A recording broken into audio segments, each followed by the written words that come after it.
All right. So in this video, I will be reviewing apparently Hair Cafe, or I got a lot of people asking me to do this. Review Hair Cafe's response to FaceIQ debunked my carnivore video, or did he? So I'm going to say right now, before I even start the video, I'm 99% sure I have covered literally every single thing that this guy is about to talk about, and even FaceIQ that probably talked about as well in my Real Nutrition Science playlist. So if you're interested in all the details behind everything that I'm saying, and the sources for that matter, you can go check out those videos.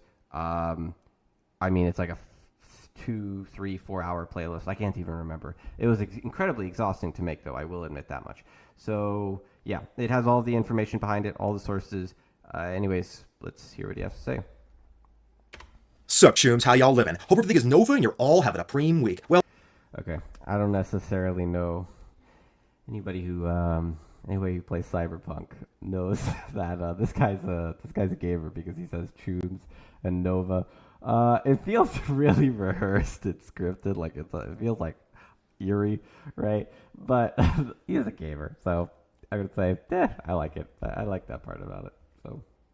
Well, I had 2 hair-related videos lined up for this week. One on a new study on topical dutasteride, and one on Brian Johnson's hair serum. But you know what they say about best laid plans, right? So, over the weekend while I was out of town in Wyoming, a video dropped from FaceIQ. The only reason I know about FaceIQ is because he was brought up in the comment section of my video, with many people asking me to respond to his content. I wasn't really interested because I felt I had done enough carnivore content already, and I'm already very backlogged on a lot of hair loss content that is actually germane to my channel. So, I was ready to move on from this topic. But then, I found out that FaceIQ himself responded to my latest carnivore.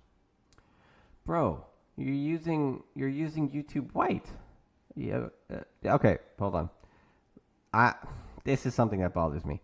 Okay. All you got to do is go here, and then afterwards you go into appearance, and then you use dark theme, and you don't use light theme. I swear to God, if I turn on light theme again, like it's gonna blast my eyes, and I'm gonna be like, please the light. So please God, use dark theme. Please do not use light theme. You could tell because of when the screenshot and how it's taken. Oh God, that's painful. Okay. That's besides the point. Video. I was tempted to just ignore it, but after watching it, I felt it presented to be a good opportunity to better elaborate on my points by addressing his specific objections. So okay, I'll do another carnivore diet video, and then after that, it is back to some hair loss witchery. So, specifically, the video he made is this one, which is a response to my video titled 10 Reasons Why the Carnivore Diet is Unnatural and Unhealthy. So, FaceIQ isn't on the carnivore diet. He eats raw meat, but he also eats fruit, but he abstains from all forms of, like, plants that are harvested through agriculture, like grains, beans, and also thinks he avoids all vegetables, too. So, FaceIQ eats fruit, really? Holy shit, is this guy like Oscar Patel or something? Huh. Well, if he is, I'm going to say, like, in my opinion, it's not a good look towards trying to be like optimal health. And I'm going to say this right now. Once again, it's because fruit has fructose in it. And what is fructose basically? It's a furan ring. Not only is it a furan ring, it's a furan ring that basically it really quickly separates into its unchained form, and in doing so, and basically separating into its unchained form, it allows for glycation. Now, the problem is that it allows for 10 times the rate of glycation than glucose, which is really, really bad. So, my opinion, avoid it. Your liver literally processes fructose basically like a toxic substance. It actually does respond to it like a toxic substance. Once again, I explained all of it in the Real Nutrition Science playlist if you're really interested in like how this stuff works and stuff, and pathways and whatnot. Ugh, I don't want to get back into that again. Honestly, this is a 1 hour and 41 minute video, so there's already going to be quite a bit of reviewing. But yeah, so that's sort of interesting. I'm actually going to critique FaceIQ for that and say, that's not good. I don't recommend that. I'd say you could very maybe make an argument for that and saying, oh, that's like most healthy while you're growing up, right? Because you're trying to grow more.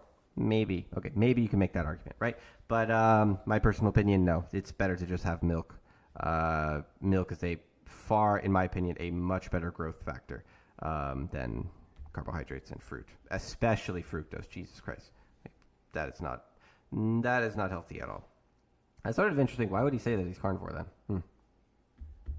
So, if I were to describe his diet, I would say it's kind of like a late 2000s style paleo diet. So, not surprisingly, he's very anti-vegan, and even brings up the fact that I am a vegan in his response video, even though my video had nothing at all to do with veganism. I even said that the healthiest diet that one could follow is a Mediterranean diet, which does include some animal products like fish.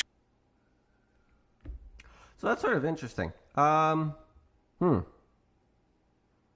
it's a little weird to kind of target somebody for being vegan. Like, okay, I'm not gonna. Well, I don't necessarily support his diet. I'm not gonna say like I'm a fan of vegan, but I will say I kind of agree with him on the fact that it is a little weird to kind of like target somebody's diet, even though like that wasn't even brought up, right? I don't know. It seems weird to me. Anyways, so we're gonna be going over some of these. So vegetables. Okay.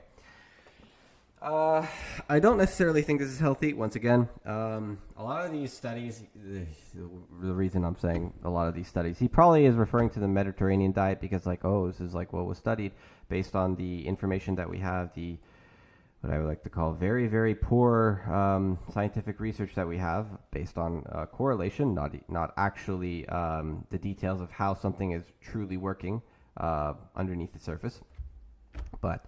The first off, okay, why is that? So vegetables, not healthy. Why is that? All of these. So this is a really interesting thing, by the way. It's in my detox plant paradox video. If you look at a lot of these vegetables, they actually are used as chemotherapy agents in cancer. So why would vegetables be used as chemotherapy agents in cancer? So what's funny is that I find this kind of comical. In chemotherapy, one of the things one of the problems with cancer is the fact that it can metastasize and it can basically go from one organ to another, right? And I think these chemotherapy drugs literally actually can have a side effect of causing cancer. And it's because what they do is they cause ferroptosis of the cell. Once again, all of it is in that video. And quercetin is just one example. Curcumin is another one. I mean, it's really, really interesting. It's a giant list of them. But I already see a couple of these that I know for sure cause it. Tomatoes is one example, if I remember correctly. I think this one was. I think bell peppers was as well. I can't remember. It's this giant list. I literally just listed all off. But yeah, basically, it's really interesting. All of these basically can induce cancer, which I find sort of funny. Now, the odds of this cancer occurring, I think, are definitely much lower than if you were to cause the cell to basically prevent itself from going through apoptosis. And that basically means either one, keeping your blood sugar low, or I guess you could say keeping your insulin low by either one, going vegan, or two, going carnivore because of the Randall cycle. So that's basically how you could prevent, or at least at the very least, most likely prevent the rate of cancer from occurring, because you're pretty much forcing apoptosis in the cell to occur over and over again. That's one thing. Seafood and fish. Okay, so I am a conditional fan of this, by the way. I'm not actually fully always a fan of seafood and fish. And the reason is because if you are allergic, for instance, a lot of people are allergic to a lot of these shellfish, like shrimp, scallops. I think some people had problems with scallops before, I remember. Crab, lobster, right? Basically, okay. So as long as you are allergic to those things, I do not recommend that you eat those. So I am a really big fan of, your body will pretty much know sometimes it cannot process something.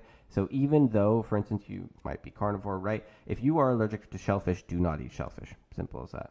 I think that's sort of a no-brainer, right? The third thing is fresh fruit here. So once again, I made a video. All of this is in the Real Nutrition Science playlist. Oh, so surprise, surprise. This is not necessarily healthy. And the reason, once again, is because the fructose content in all of this is exorbitantly higher than what it used to be. So if you look at any of these actually, vegetables or fruits, doesn't really matter, but pre-agro and post-agriculture evolution, then you will see that this is really, really, really high in fructose right now in comparison to what it used to be before. And if you just want to look at a couple examples, I actually showed these examples in the videos. Look at apples, look at grapes, look at avocados, look at berries, look at all of these things before and after the agriculture revolution. I show before and after in the video. And yeah, these are inedible, by the way. Like, these are literally inedible. They're so small, unless you were a very small animal foraging, there is no way a human would be able to survive off of those. No way at all. So a lot of what we have today for vegetables and fruits, these are all basically, I guess you could say, genetically modified by humans. They're basically GMO plants. They're just GMO because humans knew how to breed the plants the way they wanted to and selected for certain traits, right? So that's one. And this one, beans and legumes. So this, in my opinion, never, ever in a million years, this is horrific. Beans and legumes are terrible. And I'm going to say this because actually I was on the Mediterranean diet. I was the one living this. And actually, this is also a little bit important to bring up, not just a little bit of anecdotal evidence from myself, but also just to explain a little bit about this whole, basically, why are people like not having problems? Some people have problems. Some people don't have problems, right? Well, I think some people handle the phytotoxin load much better than others. And some people don't handle the phytotoxin load much better than others. In fact, they suffer under phytotoxins. The more, the worse. They get extremely inflamed, right? So I think that's pretty important to acknowledge. And some people are not necessarily going to see visible problems because their body is just able to resist a lot of these things a lot more. But these things have lectins in them. And these lectins fucked my stomach, okay? Even though if you can cook the lectins and it can reduce them for the most part, these things will still fucked up my stomach. It was terrible. And by the way, I know I was living the Mediterranean diet because guess what? That's part of my heritage. That's right. My mom's basically from the Mediterranean. So, yeah, she basically served me this.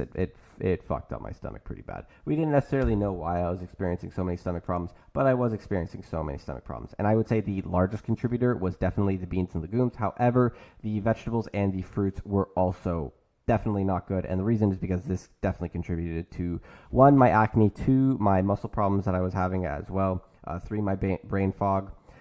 There's a lot of other problems. I talked about that, but I think it's really important also to include anecdotal evidence here because a lot of people, they always think science is the end all be all every single time. And I recently made a video and I said, look, science is not the end all be all. In fact, science, because everybody thinks science is so infallible and so amazing, look at this, just listen to this real quick and you'll sort of see what I'm talking about. The reason I think why we're not necessarily having as much advancement as we probably were having especially during around the age of the Enlightenment, is because we aren't actually looking at reality, and we're not looking at reality objectively. So what do I mean by that? Well, here's my little rant that I made in that one video of please stop ignoring evidence. The rant basically goes, Jesus fucking Christ, guys.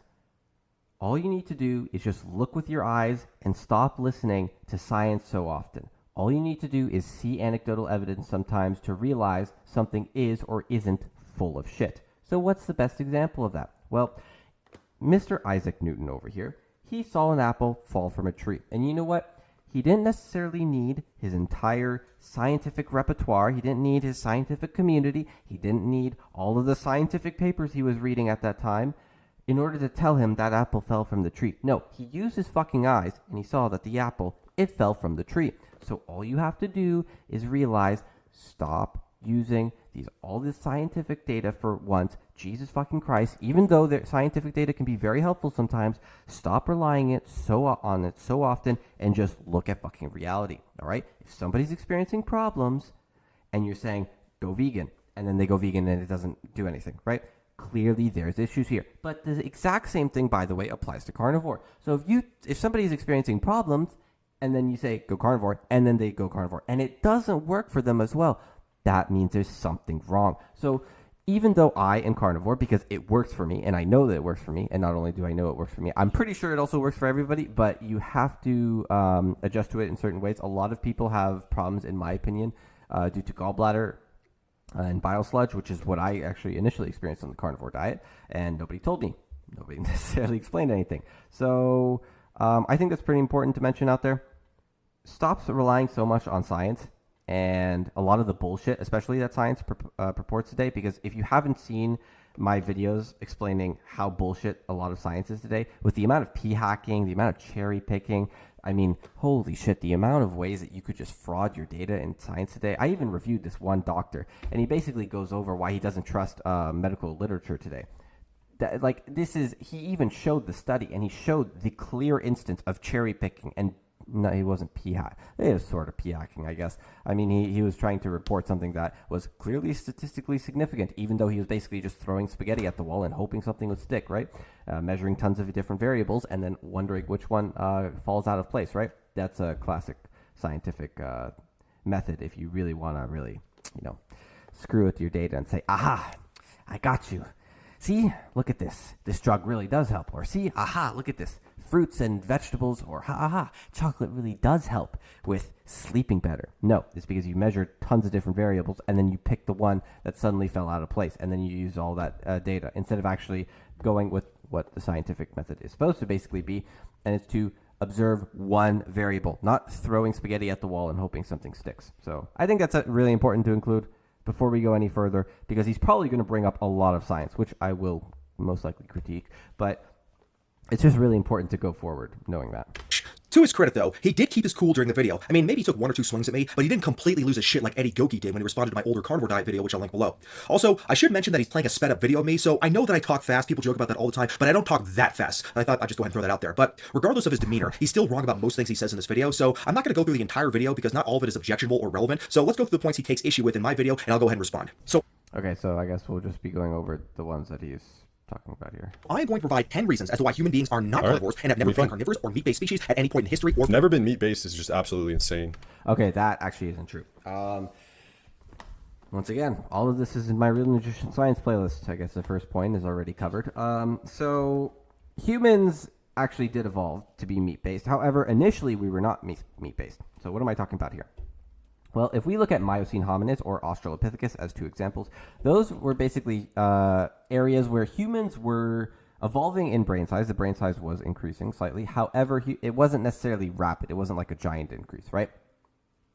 So around that time, it was like, okay, so-so, right? So-so, not necessarily increasing super much. However, suddenly, early Homo sapiens came about, and that is what really, really shot up brain size. Now, what happened around the same time than early Homo sapiens? The Ice Age. Now, the reason this is sort of relevant is because during the Ice Age, this immediately forced a lot of change within the basically our ancestors, because our ancestors weren't necessarily able to rely on the plants that they were initially eating all the time and the fiber that they were eating, because once again, they have bigger guts for that, and they are actually able to digest that fiber and break down that fiber and turn it into short chain fatty acids. We as humans cannot do that, or our ability to do that is like 1% efficiency. Theirs is far higher, and ruminants are like really, really damn good at breaking down fiber. So yeah, anyways, I think that's pretty important to mention. I'm excited to see that evidence. History. So let's begin with number 10. Number 10 is the fact that plants have been a major part of the diet of humans throughout their entire existence at every time period and at every location they've ever been. Is this supposed to be a human or? Okay, no, so that's not true. They weren't actually a major. Okay, once again, they were not a major staple in humans' diets. Not early Homo sapiens, not Middle Pleistocene Homo sapiens as well, and not Homo sapiens, unless you are talking about post-agro Homo sapiens. Pre-agro Homo sapiens, no. Post-agro Homo sapiens, yes. So I'm gonna point that out real quick. Once again, I show this entire timeline in that video. I'm pretty sure I just have a picture of like evolution as the thumbnail if you're interested in the details behind that and like the proof behind it. Yes, it is. That is an illustration of a human. Throughout the video, FaceIQ claims that humans didn't exist 2 million years ago. He states that modern humans, meaning Homo sapiens, didn't appear until about 300,000 years ago, which is true. However, he says multiple times throughout this video that our human ancestors weren't human, so they aren't relevant to this discussion. Humans. Okay, that's false. In my opinion, FaceIQ, this is not true. It is relevant to the discussion. Okay, so it's important to understand. I guess here we go into more nuance. It's important to understand humans throughout all of history because you have to understand why exactly we came to the point that we are at today. So the reason why I don't eat vegetables is because, 1, it's incredibly inefficient for us, and 2, we don't necessarily get the best benefit from it. Not only that, if you actually look at animals like herbivores specifically, I'm talking about like deer as an example, every single animal in nature is not, they're like labeled as herbivores or carnivores, right? But that's not actually how nature works. If you really look at nature, nature is all about fucking opportunity, all right? All of nature is basically pure opportunistic the entire time. I mean, Deers will eat fucking birds. Okay, I show videos of this as well. Deers will literally eat birds if they have the opportunity to. Okay, they will, for that matter, giraffes will also prefer to eat bones, or at the very least lick bones nonstop over and over again. I mean, this is a really, really common thing through the animal kingdom, and not only nature is opportunistic. Okay, so I think that's a pretty important point to just say out there real quick. And no, it is important to know all of human history, in my opinion, or at the very least, human anthropology and how we evolved to pretty much eat meat, and then suddenly the agricultural revolution came around, and then a lot of people just switched over to plants, and that sort of like messed with what we were used to doing, because it fucked up specifically our teeth, my teeth especially. But I don't even have to brush my teeth anymore because I eat only meat, right? So I don't have that problem. Well, I don't have the problem of cavities, but I still have the problem of malocclusion. Humans haven't existed for 2 million years, only around 300,000, so it's already, like, the title's already wrong, I don't know. The reason that these human ancestors like Homo erectus are indeed relevant is that they are our direct ancestors. It is in the period before Homo sapiens arrived on the scene that human brains grew and became large. Yeah, but he's probably not including Middle Pleistocene Homo sapiens. So, and even hold on. Did he say Homo erectus, or which one did he say? Around 300,000, so it's already, like, the title's already wrong, I don't know. The reason that these human ancestors like Homo erectus are indeed relevant is that they are our direct ancestors. It is in the period before Homo sapiens arrived on the scene that human brains grew and became large. Yeah, but also during the... Okay, so I think there was multiple contributing factors, obviously, to this brain growth. I think actually the biggest one, once again, in that video that I've mentioned before, it is carnivore. However, I also think it is natural selection playing an extreme role, because that was the time of the Ice Age, right? So pretty much the best of the best would only really be able to mate, and if you were stupid or your brain wasn't necessarily functioning as well, or your brain just wasn't bigger, you probably wouldn't necessarily be mating, because you wouldn't even be able to live, and you probably wouldn't be able to hunt as well. Once again, Australopithecus and Miocene hominids also, by the way, they would eat meat if given the opportunity. And one of the best examples of this, again, is if you look at chimps in nature. It is really fucked up, but they love macaque monkeys. Like they dig that shit. If they find those monkeys, they will eat them alive. And I show a video of this, of chimps hunting those monkeys as well. It's crazy shit. But if you're really interested, you could sort of see it. So once again, all of this is in the Real Nutrition Science playlist. I've already covered all of this. So if you're interested in the details, go check the playlist out. Once Homo sapiens appeared, the brain size has been pretty stable. Even FaceIQ says at one point that it was eating meat that brought humans down from the trees and caused their advancement. I know. It's the Ice Age that happened 2 million years ago. That wasn't it. From what we understand, that the moment we did start eating... I would say that carrion eaters, I think us being carrion eaters could maybe play a little bit of a role as well. I do think that humans potentially along the way had some sort of carrion eating ability, but meat, we came down from the trees, and we started eating the meat, the rotten meat that we'd find from other hunted animals. That's when we started, you see our skulls rapidly increasing in size. Coming down... It happened 2 million years ago. Ice Age. I covered it in that video. Literally, you see the spike 2 million years ago, and that's basically when the Ice Age happened as well. So I think that's once again because we were eating more meat. And not only were we eating more meat, because the Ice Age pretty much happened, and suddenly a lot of plants that we used to eat were basically unavailable for us to eat, right? So that's a pretty important point. No, I don't think that it came from that. So FaceIQ, I think, is wrong on that. Down from the trees did not happen 300,000 years ago with the advent of Homo sapiens. No, it happened 2 million years ago, which is why the diet of humans 2 million years ago is still definitely relevant today. Eating plants... He might sort of be I feel like he's strawmanning. I feel like this guy's strawmanning the argument of FaceIQ, though. Intentionally. I don't like that. I do like his shirt, though. That's Geralt of Rivia, by the way, if you don't know who that is. One of the best games of all time, Witcher 3. Play the game. Please play the game, goddammit. It's not some new development that happened only with the onset of agriculture about 12,000 years ago at the end of the last ice age. Our earliest primate ancestors that we descended from were omnivores, just like we are today. Humans have always been omnivores, and so were all of our ancestors and closest relatives from the Great Kingdom. Okay, so... okay. Technically speaking, yes. Realistically, is that the healthiest diet? No. But yes, technically speaking, humans are omnivores. So I can agree with that point. But realistically, is that the healthiest diet? In my opinion, that's not even close. Not even close to the healthiest diet. Nature is opportunistic, always opportunistic. So basically, everything is carnivorous and omnivorous in some sense, usually, anyways. Everything is carnivorous or omnivorous in some sense. And if it isn't, then it usually just dies to natural selection, right? Natural selection takes care of it. So I think we are kind of a really good example of this, where we are able to eat some level of plant material or sustain ourselves a little bit with some level of plant material, but it's definitely not supposed to be our main source of food. Not even close, no. We cannot process the phytotoxins as well. We can technically process the phytotoxins much better with our brain. Yeah, that's right. Our brain does the processing for us. It's called cooking food. So cooking a lot of food does help remove the phytotoxin content. So I will say that's a pretty big part of basically being human. Cooking is definitely a really, really big part. But I'm sort of curious what his other points are. I mean, I feel like all of this is already covered in the Real Nutrition Science playlist. Like, I've talked about this like years ago, literally. The balance between meat. Yeah, they were. We have a completely different digestive system than them. That has nothing to do with what a human eats, but yeah, okay. How do you know what their digestive system looked like? I'm not talking about modern apes here. I'm talking about actual humans who were ancestors to modern humans. Those humans were much more closely related to us than our closest relatives today, like the chimpanzee, orangutan, and gorilla. So No, not true.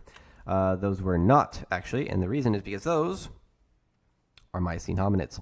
Those are old ones. Those are like Australopithecus Miocene hominids, sort of. There's like really, really, really back then. They are not early Homo sapiens. They are not Middle Pleistocene Homo sapiens, okay? They're not like Homo erectus, Homo habilis, Neanderthals. They're not these sorts of ones. So, no, that's not true, actually. Those are not our closest relatives. That's false. So why would you think that other humans would have a completely different digestive system? Where's the evidence for that? All we have are fossil remains, so we don't have any preserved remains confirming what their digestive system looked like. Okay. So if we were to make this argument, you could say that is true. However, in my opinion, once again, one of the best things to do is literally to just use anecdotal evidence. So if somebody, for instance, they just go carnivore and they go, oh, great, a lot of my problems solved, right?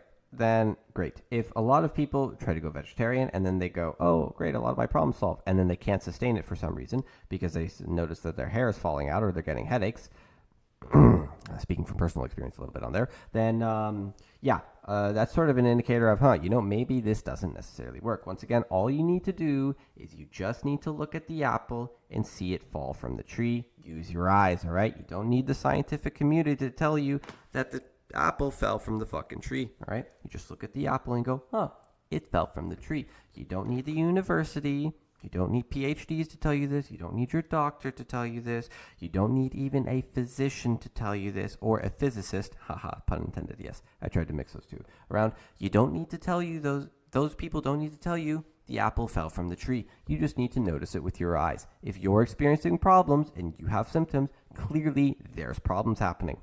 It's that simple. Eating plants in the diet has varied over the epochs depending on the availability of the two types of food, but humans were never exclusively carnivores at any point in human history. Exclusive. Okay, if he's speaking about 100% carnivory, then yes, he's right. But that's because in nature, once again, every animal, or for the most part almost, a majority of animals are basically opportunistic. I mean, if a deer, once again, if a deer can eat a bird, it will eat a bird. And if you want to see what that looks like, I show videos of it. It's crazy. All right. So it really makes me wonder, where does this myth come from that early humans were apex predators who exclusively ate just raw meat and only relatively recently added plants to their diet? Well, okay, I don't necessarily know if humans ate raw meat. I mean, they could have eaten raw meat, but I'm not necessarily fully convinced they were focused on raw meat. I think the reason, so you can eat raw meat, you can, but the problem is raw meat can occasionally come with parasites. And if you're in nature, I am almost certain it's going to come with parasites. I don't know if you've seen videos before, but you can just watch videos of animals in nature and you will sometimes literally see them with parasites, and you will see there is something wrong with that animal. There's a lot of things that you can see, but my personal favorite one is seeing a grizzly bear walk out with tapeworm coming out its ass and just stringing along the entire time. Just this giant thing of tapeworm. It's fucking hilarious. It's kind of disgusting. But No. Okay, so that's sort of an instance where I think like cooking meat is actually probably cooking in general. I think was a really big evolutionary milestone for humans because we were pretty much able to take a lot of problems that initially occurred before, for instance, like phytotoxins from plants, and we were able to cook those phytotoxins, or a lot of them, anyways, out of the plants. Which is, I mean, this is like done through a lot of cultures, right? This is super common. So hopefully that's kind of obvious. We also do the same thing with meat, most likely as well, most likely because of parasites. Again, I think raw meat is more so of a delicacy if you are able to get it, which I personally love it, by the way. Steak tartare, lovely. But in nature, this is not necessarily something you want to be playing around with. You don't want to necessarily be risking that tapeworm or another myriad of potential parasites. I mean, it's sick to see some of those things, honestly. Does he realize that a carnivore is just an animal that sustains their primary energy from meat? Like, even a wolf has the amylase enzyme to digest starch. Carnivores, even lions, have been recorded eating some plants if they need to. And also lions have actually been recorded drinking milk of other species. In Yeah, okay, so thank you. At least, okay, good. FaceIQ does talk about that. nature, every animal is built to be quite adaptive because you need to be able to use as many fuel sources as possible, or else that's an evolutionary disadvantage. Okay, good. I'm glad. Okay, good. Thank you, FaceIQ, for mentioning that. So if I said anything against FaceIQ about that, then good job, FaceIQ. I take it back what I said. I think I did say something against him, but I don't think the fruit thing is healthy. I can't get behind that one. Like, I don't know, it's not adding up. Like, maybe he doesn't understand the definition. Does he think a carnivore is something that only eats meat? Like 100%, if you eat one apple, you're not a carnivore? I don't know if he thinks that that's the definition. So this is a tedious semantics argument. He's blurring the distinction between carnivores and omnivores by claiming that all animals eat both plants and animals. Obviously, if a lion ate the stomach of its prey and consumed some plant matter in its stomach, it would still be a carnivore. Right off the bat, the authors admit that humans have always been omnivores. They say, quote, humans have inarguably always been omnivores, feeding on more than one trophic level. Technically, yes. Although, once again, when it comes to if given the choice, it was definitely meat. It was meat. Always meat, if given the choice. And tubers from the ground that they would dig up, which is a tuber is like a potato, as an example. But that's just in case you wanted to know that. That's not really the definition, though. Like, even a hypercarnivore is something that eats 70% or more meat. That's only 70%. You're already a hypercarnivore, so. He also introduces the term hypercarnivore. This is an emotionally charged term that carnivore dieters love to use. They like to say that our human ancestors weren't just carnivores, they were hypercarnivores. Okay, so I think it's pretty important to mention. I think a lot of people's ancestors, like, it really actually changes. And I think that, okay.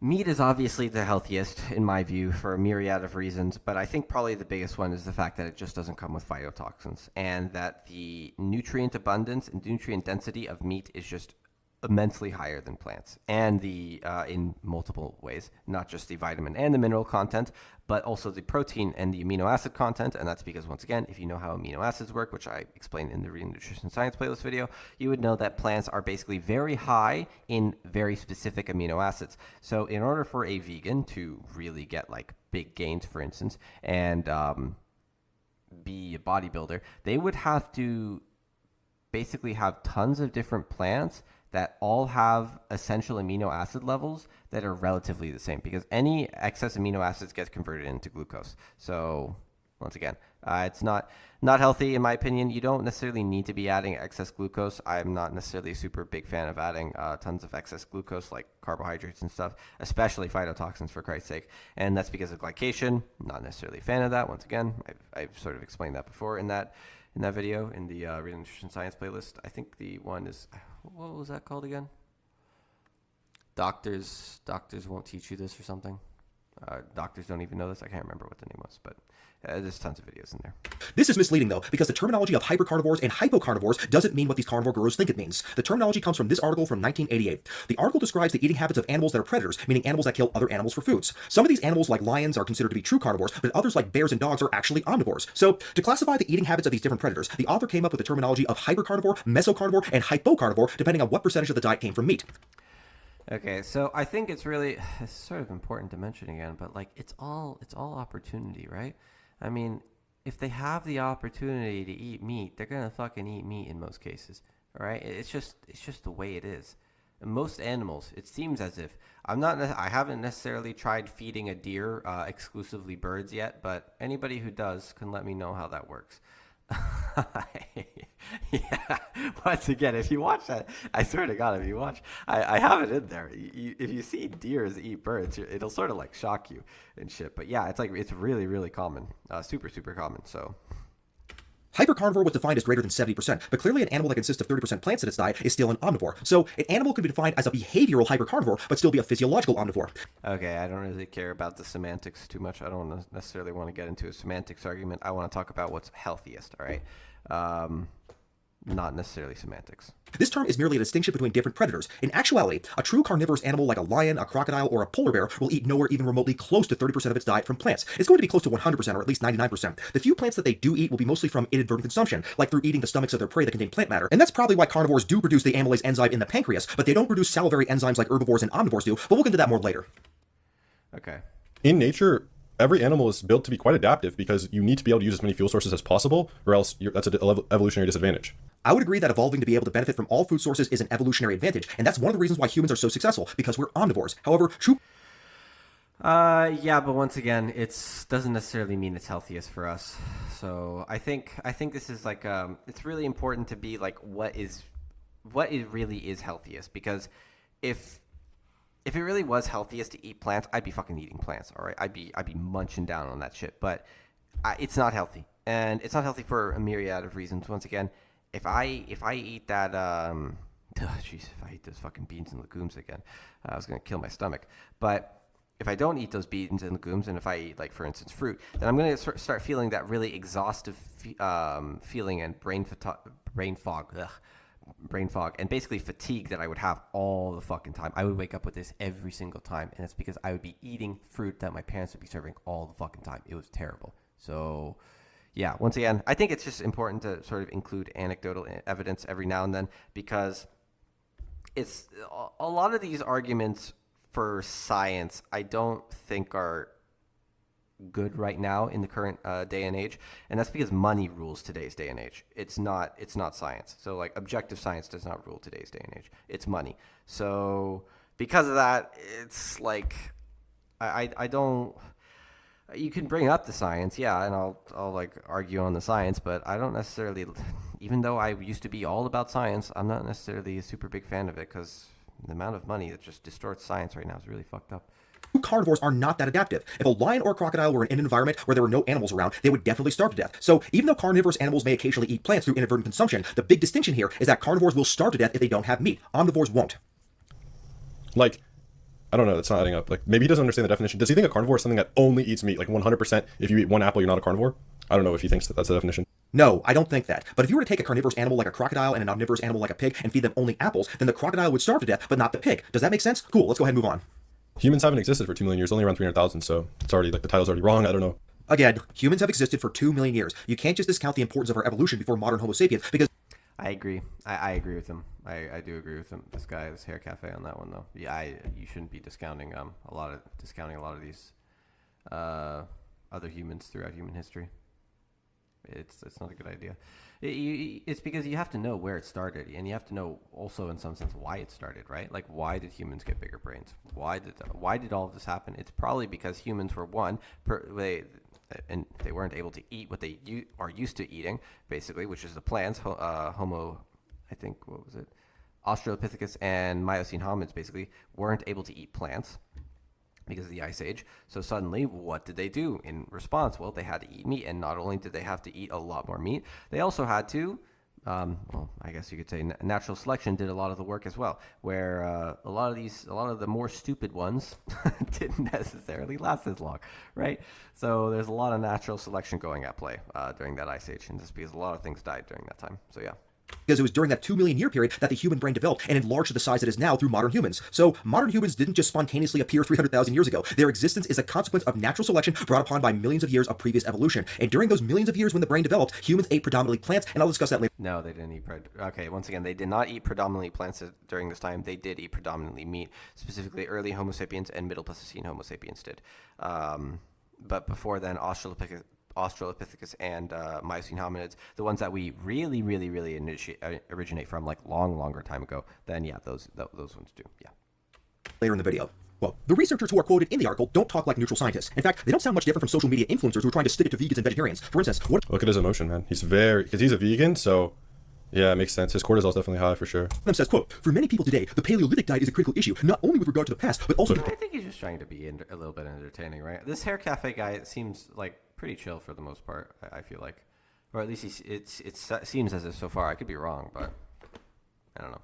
Look at how he's reading it, dude. You need to present the facts as facts without all of your emotion hijacking you. dude, it's just to add some levity to my videos. It has nothing to do with my cortisol levels, even though Yeah. Okay. See, I sort of thought the same thing. Like, I think it's just like he sort of showed it at the very beginning of the video, man. He's saying, "What's up, Chooms?" Like the guy's a fucking gamer, all right, man. He's trying to. He's trying to like be chill. This is not, bro. FaceIQ, play some fucking video games, man. Chill out. that's pretty funny. Looking at the acknowledgments at the end of the study, it's clear that at least one of the authors has a bias towards fad diets since he is a writer for the paleodiet.com. Also, Show up that picture of like the guy connecting crazy dots on a board. Like, dude, make an argument about the findings, bro. You're just trying to discredit it that because he worked for the paleo diet or so. you don't think a conflict of interest is a problem in research? Maybe you'd have a I 100% I agree with that. I 100% agree that conflict of interest in research is huge problem. I mean, that's why I sort of hate science, and I'm constantly saying, use anecdotal fucking evidence. Just see if the apple fell from the tree, right? So, yeah. a point if that were my only argument, but it isn't, so let's go ahead and keep on watching. Right off the bat, the authors admit that humans have always been omnivores. They say, quote, humans have inarguably always been omnivores, feeding on more than one trophic level, unquote. That's not really the definition, though. Like, even a hypercarnivore is something that eats 70% or more meat. That's only 70%. You're already a hypercarnivore, so. Like I said, even if you eat 70% meat, you're still an omnivore, because if you can avoid meat and not starve to death, then you are an omnivore. Okay, I do agree with him on that. It's just nature is a lot of opportunity, right? So, sort of obvious, I think, anyways. But yes, technically speaking, okay, I'm gonna sort of like try to make this a little more clear. What's the healthiest diet for the human? Once again, my personal opinion, as well as all the evidence that I have in the Real Nutrition Science playlist, it's being hypercarnivore, full carnivore, actually. However, technically speaking, humans are omnivores. We are actually able to eat a lot more than just meat. That doesn't necessarily mean we can thrive, in my opinion, at the same level. But regardless, we do still eat. We can, if we really do wish to, eat more than just meat. So I'd like to point that out. But once again, healthiest, in my opinion, is carnivore. So it's important to sort of distinguish those two things because I feel like they're kind of arguing about different things. I don't know. The chart you're using was just a way to distinguish the behaviors of predatory species, but a species can engage in carnivorism without actually being a biological carnivore. So I think you misinterpreted that paper, FaceIQ. As long as you can avoid starving to death without a source of meat, then you are an omnivore. Of course, no one from the carnivore community is ever going to quote that line from the study. The article goes through the usual arguments that humans have some anatomical features allowing the digestion of meat, such as the acidity of the stomach and the length of the intestine. Of course, that only argues against humans being pure herbivores, which no one is arguing, not even vegans. The fact is... But even herbivores eat meat. There's plenty of apes and monkeys recorded eating literally other monkeys and stuff. Like, essentially every animal on Earth eats a mix of plants and animals. Like, even cows will eat worms and mice. Like, it's not about that. We get that. Every single animal, anyone with any basic understanding of biology understands. Oh my god. Okay, I just want to skip the semantics argument. I'm going to try to skip the semantics argument here real quick. Maybe I can like find something that's not semantics. Even for 23 years and I'm still alive. So, human flaws in the stable... You'll find it was predominantly meat. And The authors of the study point out that there is a bias towards overestimating meat and some evolutionary biologists would ever dispute this. bro. Research implies that in contrast to what the carnivore gurus like to say, it is actually carbohydrates from plants that were necessary to drive the evolution of our increasingly large brains back then. The authors conclude, quote, our results indicate that lower Paleolithic... Okay, so if this was true, where would that carbohydrate source be? In my opinion, the only thing that I can think of is like we suddenly just started the agriculture revolution, but I don't think the agriculture revolution started then. So that's not true. But I don't even know if they're still arguing about the same thing. So I kind of want to get rid of this semantics argument and skip ahead because like this semantics argument is like really getting old. Acheulean hominids invested time and labor in preparing a variety of plant foods in ways that increase their edibility and nutritional quality. These results emphasize the advanced cognitive abilities of the GDY hominids, adding unmatched evidence for the role of plant processing and consumption, a domain scarcely known. These weren't even human. Okay, so first off, I think it's pretty important to, once again, it's really important to say this. This is like science, and there could be, once again, conflicts of interest. And in my opinion, the best thing that you can do is literally just look Did the apple fall from the tree? Yes or no? Just look at the results. Look at where you are right now.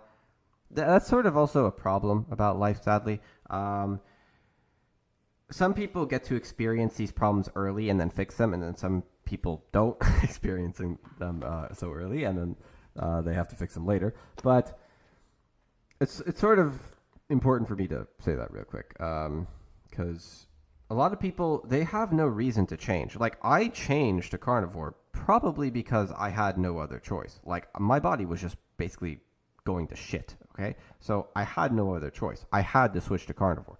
I added any sort of plant in, it was fucking terrible. I add chocolate in, I fucking threw up. I add in fruit in, I throw up, all right? I add in coconut fucking oil. I get chest acne. Like, this was the worst chest acne I've ever seen in my life. So yeah, this is just, once again, use your eyes, all right? All you need to see, did the apple fall from the tree, right? You don't need once again, you don't need your scientists. You don't need FaceIQ. You don't even need Haircafe or me to tell you that the apple fell from the tree, right? Just notice that the apple fell from the tree. Use your eyes. That's what anecdotal evidence is. It's there. Anecdotal evidence is literally the start of science. That's how anecdotal evidence comes about. Okay? You look at your anecdotal evidence and you go, oh, okay, now it's time to make a hypothesis, right? That's what sort of starts science. So hopefully it's sort of obvious. But yeah. Humans, and from what we understand, that the moment we did start eating meat, we came down from the trees and we started eating the meat, the rotten meat that we'd find from other hunted animals. That's when we started, you see our skulls rapidly increasing in size. Once again, I disagree. This is because of, one, natural selection, and two, the Ice Age. Not necessarily us jumping down from trees. Although it could be us jumping down from trees because of the Ice Age. But that isn't necessarily 300,000 years ago. That would be 2 million years ago. So I don't know why he's saying jumping down from the trees so much. I think also, this is actually another really important thing to mention. It's important to know a lot of this more holistically than it is to know like a specific point, like that he's constantly talking about, like jumping down from the trees and stuff. It's important to know like a lot of other history that went about in between, if that makes any sense. Because, for instance, it's sort of important to know that like fire ended up being used, right? And then what happens with fire? Oh, well, now we're able to cook food, right? And then what happens when we can cook food? Well, now we can actually start eating more plants without having to damage our bodies, right? It doesn't necessarily mean it's healthy, but if we really have to, and if the opportunity ever does have to come about for some reason, then we do have that option, right? So I think that's sort of important to mention, as well as cooking parasites out of meat. Like, oh, wow. So sort of important to know it all holistically. He keeps saying these aren't humans, but technically they are humans. They just aren't Homo sapiens. But he contradicts himself here because he brings up the time when humans first started coming down from the trees and eating rotten meat. Those things first happened millions of years ago. So clearly, FaceIQ thinks the actions of our early ancestors played an important role in our evolution. Despite what he believes mechanistically about the biochemistry of carbohydrates, it's clear from this research that plants played a major role in the diet of early humans and in the evolution of our brain because we were eating carbohydrates during the time when the brain was developing. Okay, once again, I don't think this is true, and the reason is because where is our carbohydrate source in the Ice Age, okay? What is it? What is it? I can't see it, okay? I can't see a carbohydrate source being really basically predominant, okay? The only carbohydrate source, okay, it's sort of important. Actually, let's explain a little bit of, man, I really don't like getting into biochemistry, but I guess I have to in this case. So let's sort of understand why exactly this whole carbohydrate argument, in my opinion, is kind of bullshit. So first off, how exactly do both these herbivores and these carnivores, or whatever you want to call, or you can call them fucking omnivores, I don't care, all right? Like, how do you digest fiber, all right? Well, when you're digesting, well, not you, because you can't usually do that, but humans digest at 1% efficiency. But basically, an animal which can digest fiber is actually able to get basically the same end product as an animal that were pretty much eating meat. The only difference is the animal eating meat, basically the carnivore animal, is getting long chain fatty acids. And the animal eating plants, the fiber, is getting short chain fatty acids, because those short chain fatty acids, they're getting that because, one, they're able to break down the fiber because they're probably a ruminant, and they have bacteria designed to break down that fiber. And in breaking down that fiber, they can get basically nutrition from that. Now, the carnivorous animal cannot get nutrition that way, and the carnivorous animal must basically eat that other animal, most likely in this case, I'm just going to say woolly mammoth because that was around the Ice Age time, which is most likely what humans were probably hunting or so. I would say that's probably one of the main ones. I would also like to point out when humans started growing, by the way, a lot of other animals also started to go extinct. So I just like to point that out because I feel like a lot of humans have been basically connoisseurs of other animals, like extreme connoisseurs. I think we also made the kiwi. I can't remember what it was. Dodo, maybe. Extinct at 1500 AD. I can't remember that one exactly, but I found that one sort of interesting. But no. This once again, this comes from meat. We were not eating carbohydrates because where were we getting the carbohydrate source from? We weren't actually getting carbohydrates. That's the answer, and the reason is because once again, the Ice Age was about, and also not only that, a lot of plants, like the plants that we have today, they have extremely high amounts of carbohydrates, nowhere near the amount that used to exist. So there's no way on earth humans were eating carbohydrates. There's just no way. They were eating they must have been eating some sort of fibrous material. And if they were eating fibrous material, that means that's right, they were able to digest that fiber and basically turn that fiber into short chain fatty acids. However, we can't do that. And if we can't digest that fiber and turn it into short chain fatty acids, then there's pretty much a clear indicator that we're not actually getting, one, the short chain fatty acids, and two, we didn't, most likely anyways, based on that assumption, we did not, there's no way that I can think of, we evolved from plants. So no. We did not. Miocene hominids evolved from plants, and Australopithecus evolved from plants. And then the Ice Age came about, which forced natural selection. And then once that natural selection was forced, then you have basically your early Homo sapiens and Middle Pleistocene Homo sapiens, which were starting to eat tons of meat. So yeah, this is no. There was no carbohydrate. The carbohydrate source, once again, it's really important to include that. I think, like, you can't digest fiber. Like, humans cannot digest fiber. If humans could digest fiber, then I would say his argument is stronger. But humans, like, our efficiency of digesting fiber is near minimal. So there's no way. It's just, how, right? Because that's where all the nutrition actually comes from. Doesn't make sense to me. Once again, I cover all this in the Real Nutrition Science playlist. There's also an even more recently published study that goes back even further to 2 million years ago. The researchers... Who cares? Those aren't humans. If you don't care, then why did you bring up the time when humans first came down from the trees and ate rotten meat? That happened millions of years ago, and those were humans that we evolved from directly. So their actions helped influence our development into the type of human beings that we are today. This study overcame the limitations of the stable isotope study I already went over. That study can only go back 50,000 years because collagen deteriorates over that period of time. However, in this new study, the nitrogen isotopes were analyzed in the enamel of teeth, which is preserved for millions of years. Using this analysis, the study concluded that our earliest ancestors who lived up to 2 million years ago... Yeah, those aren't Homo sapiens, though. Who cares? There are direct ancestors. The study concluded that our... He's citing Australopithecus. So obviously Australopithecus, I already mentioned. Man, I just keep saying this over and over again. Miocene hominids and not early Pleistocene. Oh, Jesus Christ. I just kept saying this. It's getting exhausting at this point. Australopithecus and Miocene hominids are the ones that were eating plants throughout human history. And then the Ice Age came about, which forced the natural selection, and then that's when humans started to eat meat. So he's citing Australopithecus, so obviously Australopithecus is going to eat plants. I even cite it in my Real Nutrition Science playlist.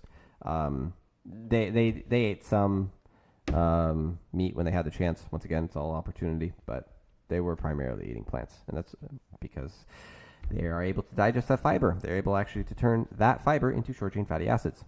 So, yeah. Earliest ancestors who lived up to 2 million years ago. Yeah, those aren't Homo sapiens, though. Who cares? There are direct ancestors, and that's when our brain was developing. By the time we were Homo sapiens, our brain size... Though they're not...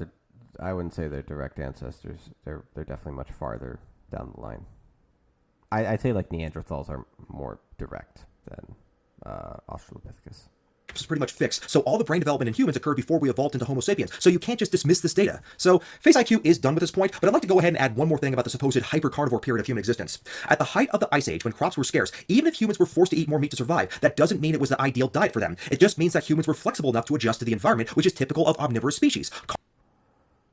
I'm glad that he acknowledges that. Carnivores starve when there is no game to kill, and herbivores starve during droughts when there are no plants. But omnivores, like humans, can survive these two extremes. The data shows that for 2 million years, plants were a major part of the human diet. And the fact that humans can eat either plants or animals does not mean that one or the other is an ideal diet. I think okay. This is where I disagree. I think it's pretty clear. You want to be exposing yourself, one, to less phytotoxins. Two, you want to be exposing. You don't necessarily want to be causing insulin spikes as well. And fructose content. I'm no fan of glycation. I am no fan of glycation. So, but yeah. As I will show later in this video, the ideal diet contains both. Next up, let's go to number 9.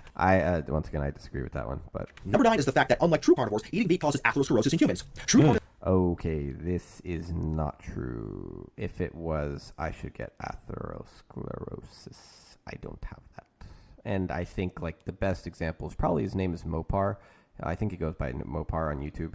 I can't remember. But anyways, he is probably the best example of this, in my opinion. And I did a little interview with him as well. This is in my opinion, a no-brainer.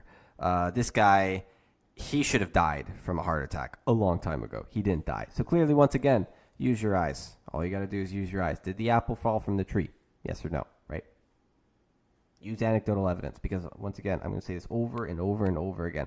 A lot of science is fraudulent today. I have covered one example, one review video as to why science is fraudulent, and I've shown many instances of science being fraudulent as well, and how to make it fraudulent as well. It's just so easy. It's so easy today, and this is what happens with academic inflation. By the way, this is what happens when you introduce tons of people into college and you say, "Oh, you have to go to college in order to succeed." Then you suddenly get tons of people who shouldn't be in academia, and then now you're wondering why science is so bullshit. Great job, right? So, yeah. Carnivorous animals like cats and even omnivorous animals like bears and dogs can eat as much meat as they want, but they never get atherosclerosis from eating meat. But in the case of human beings, not only do we get atherosclerosis from eating meat, it is the most common cause of death in the human species by quite a good margin. Humans are the only species of organism on the planet where the most common cause of death is atherosclerotic heart disease. Well, okay, but the reason why isn't necessarily because of meat. It's because of, I think, I've explained this before, I think it's the mixing of fat and carbohydrate, basically. When you mix fat and carbohydrate, you get the Randle cycle at play. And that's basically where the glucose gets locked outside of the cell and the fat gets retained inside of the cell. And the big problem with that is the glucose being outside of the cell basically damages the vascular system. And that's where you get your atherosclerosis. So, yeah. It's not good. Glycation is occurring more often in the vascular system during that time. So, yeah, not good. You don't want that. You don't want that because if enough glycation occurs, then you can have things start sticking to the cell, to the sort of membrane. I showed in the video. It's I think negatively and positively charged, which is why it's able to repel and not have things stick in it unless you have atherosclerosis, right? So yeah. It's practically non-existent in other animals, and if it does happen, it's usually in a controlled setting, like in a laboratory for a clinical study. The fact that humans are susceptible to atherosclerosis shows that humans are not carnivores; they're omnivores. But until recently, it was not really clear why humans. But we're all getting atherosclerosis, and we're all eating a plant-based diet. We're eating the least red meat we've ever eaten in history. You can also just as easily. It's a good point, though. Honestly, I'm not one to argue at that point. I'm for it. Once again, I'm for meat. Say that we're all eating a meat-based diet because I think only about 1% of the population is actually vegan. In fact, I think it might be less than that. I may have to fact check that. Also, this claim that we're eating less meat than at any point in history is fallacious. Between 1961 and 2021, the average person's yearly meat consumption increased from 50 pounds per year to 94 pounds per year. So meat consumption has nearly doubled in just under 6 decades. That's why. Once again, I think it's important to sort of say that again. It's the mixing of carbohydrate and fat at the same time. Why South American countries have been tearing down and napalming the rainforest is because they have to create cattle farms to meet the insanely high demand for beef. I mean, how can anyone seriously believe that meat consumption is down when the carnivore diet is so damn popular when we have influencers like Joe Rogan to promote it and he has like 20 million subscribers? I mean, it doesn't make any sense to me, but that's a topic for another video. I don't know. The first recorded. That's sort of an interesting point. I don't know. I don't know how popular the carnivore diet is realistically. Yeah. Cases of these issues were in Egypt when it was very grain-based. Those, they have, 40% atherosclerotic rates in the mummies, and they were grain-based. They would almost only eat grains. Okay. Yeah, I also talked about how they got, like, gynecomastia, and they got, like, gluten bellies and stuff. So you could sort of, like, see it in their artwork, right? Yeah. Things I want to say about the mummies here. Number one, ancient Egyptians did indeed eat meat, though it was more of a common practice with wealthy Egyptians, but it was the wealthy Egyptians who actually got mummified. I mean, just think about it. Mummification was a remarkable skill that probably wasn't common with the peasants, so any actual mummies we have found in Egypt would have likely been from the wealthy Egyptians who ate more meat. The second point I want to make is that these mummies didn't just come from Egypt. There have been mummies found in Peru, Europe, Asia, and even North America, and all these mummies show evidence of atherosclerosis. So clearly, atherosclerosis has been present in humans throughout the world throughout all of recorded history. It's not just due to the modern diet, obviously. We're more susceptible to atherosclerosis than any other animal. So why is it that no other animal gets atherosclerosis, but in the case of humans, it is the most common cause of death? Probably because they eat their natural diet and we don't. Exactly.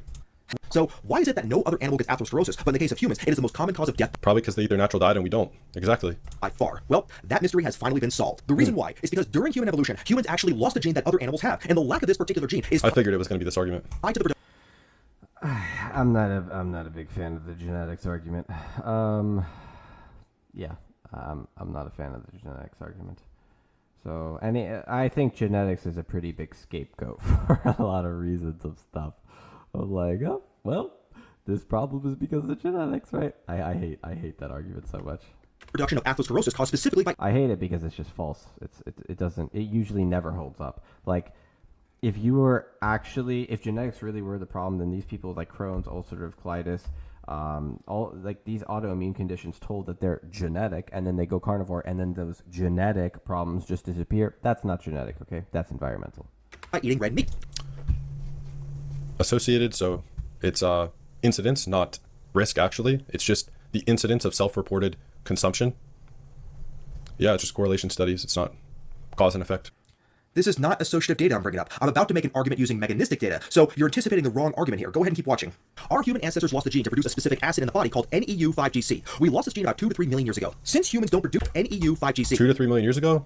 Yet, when you observe people who were even eating predominantly red meat just hundreds of years ago before seed oils and such, the atherosclerotic rates were basically zero. Like, just look at what's already happened. Well, that can't be possible because, as we already went over, there are mummies that are thousands of years old who indeed show signs of atherosclerosis from all over the world. Also, atherosclerosis was present in autopsies performed in the 19th century. In fact, even Leonardo da Vinci, who died in 1519, described atherosclerosis in the blood vessels of elderly men. So I sort of think this is important to mention because this is just the mixing. Once again, this is mixing carbohydrate and this is mixing fat. When you're doing that, you're playing with the Randle cycle and you're causing glycation on the vascular system pretty much. So, like, obviously, like, this is a no-brainer for me. This is just Randle cycle. I don't know what more I need to say. Once again, all of this is in the Real Nutrition Science playlist. Just watch that and you'll know all the counter arguments to this. Obviously, medical equipment and diagnostic skills were not as sophisticated back then as they are today, so we can't exactly say what the incidence was hundreds of years ago, but we definitely know that it happened long before seed oils were common, so FaceIQ doesn't have the data to make a claim like this. Look at the Messiah. So could it have been very common back then? Maybe. Once again, I think it's all basically just mixing carbohydrate and fat. Simple as that. And their actual average lifespan, excluding infant mortality, was 87. They have great health markers, eating a ton of red meat. The average lifespan of the Messiah is not 87 years old. It doesn't even come anywhere close to that, even if you include factors like infant mortality. So I think it's important to mention if you want to bring up the argument of age, right? Like, look at the age based on what people are eating, right? Well, just compare India to fucking Hong Kong or whatever, right? Hong Kong is eating lots of pork, highest life expectancy, right? I made a video on that as well. All of it is in the Real Nutrition Science playlist. Wow, who would have thought? All of this information I already covered. Oh, what a surprise. I actually researched this, and I think I know where he got this information. It's because there's this article that was about an 87-year-old Maasai elder chief named Ole Tokona, I think that's how it's pronounced, and he was actually interviewed by a Western journalist to help make a strong case for Western medicine for the Maasai community. The actual average lifespan of the Maasai is 55 to 60 years old, and funny enough, one of the reasons why they have such a high mortality is because of parasitic infections due to raw meat consumption. Any of those people saying raw meat's good, now you can sort of look at this and look at the effect of cooking. This is why you fucking cook meat right here, all right? You cook meat because you want to prevent parasitic infections. That's probably one of the big things that fire played a role in, helping prevent this parasitic infection bullshit. So, there you go. All right? Any of you people saying raw meat's super good, oh, raw meat, right? Raw meat is a luxury. They're probably a really good example of this because, once again, if you really look at nature and if you look at a lot of the animals in nature, a lot. There's some of them that definitely have parasites, and if you get the short end of the stick and you eat one of those, ooh, good luck. Those are not fun to deal with. Another study shows the life expectancy of a 20-year-old Maasai man was only about 45 years old, which is lower than the average life expectancy seen in Kenyan people, which is 58 years old. And we even have another stronger study of 436 Maasai men that found that only 3 of them were over the age of 55. That's fucking horrible! But it gets even worse than that though, Jones. Autopsies done on 50 Maasai men. Actually, that's not too bad considering other places' life expectancies, especially if these guys are getting parasites. Basically, I'd say that's pretty good for having parasites, honestly. Because parasites really, they're bad. They're like really bad. So I'm impressed. That's pretty good. But once again, you don't need those parasites if you cook the meat, or if you're not eating meat that you just randomly hunted out of the forest. And surprise, surprise, there could be a parasite in it, right? You'd have that bear with tapeworm coming out its ass. So. Men revealed extensive atherosclerosis, similar to reports of much older American men. So, if you are a Maasai, you are middle-aged by the time you graduate high school. If I were a Maasai, I would be considered an elder, and I'm only 44 years old. So, can we please stop aggrandizing the Maasai people? They're one of the most unhealthy populations on planet Earth, and their meat-heavy diet consumption is one of the reasons why. It's not. I don't think it's meat-heavy diet. I think it's the fact that they're exposing themselves to parasites. And not only that, they're actually exposing themselves to a lot of external stressors. It's not just parasites. They're exposing themselves to extreme sunlight. They're exposing themselves to tons of jumping, by the way, like lots of exercise from what I'm aware of. These Maasai jumping. I think they're called Maasai jumps or something like that. I can't remember what they're called. But yeah, definitely not healthy as well. They're exposing themselves to parasites. Holy fucking shit. That's just another bad thing. So I think they grow really well, right? Because they're tall, obviously. They're exposing themselves. They're during the youth process, pretty much. They're eating tons of nutrient-dense foods, and not only are they eating tons of nutrient-dense foods, they're basically causing exercises which will allow for bone remodeling to occur much better, and therefore they become taller, right? But they're having parasites. That's no good. It's a nice little theory. It's a nice mechanistic theory, but it didn't happen to play out in reality, did it? Now we have a ton of atherosclerosis when we're on a plant-based diet. It is a mechanistic. Okay, this is not quite true, actually, from what I'm aware of. I don't necessarily know. I'm pretty sure there actually isn't much atherosclerosis on a plant diet. I'm not necessarily saying it can't happen. I think it's actually much more prevalent to happen. However, this is just the Randall cycle coming about once again. This is, are you exposing the vascular system, basically that little the endothelium? Are you exposing the endothelium to that glycation? Yes or no? Right? So theory, but it actually did play out to reality because humans are the only animal species where the majority of them die from atherosclerosis, and the Maasai are definitely not an exception to this rule. The populations of people who do have the lowest incidence of atherosclerosis are the ones who actually are on a plant-based diet. That's why the Okinawan Japanese often live to 100, and the Maasai are lucky if they make it to the age of 50.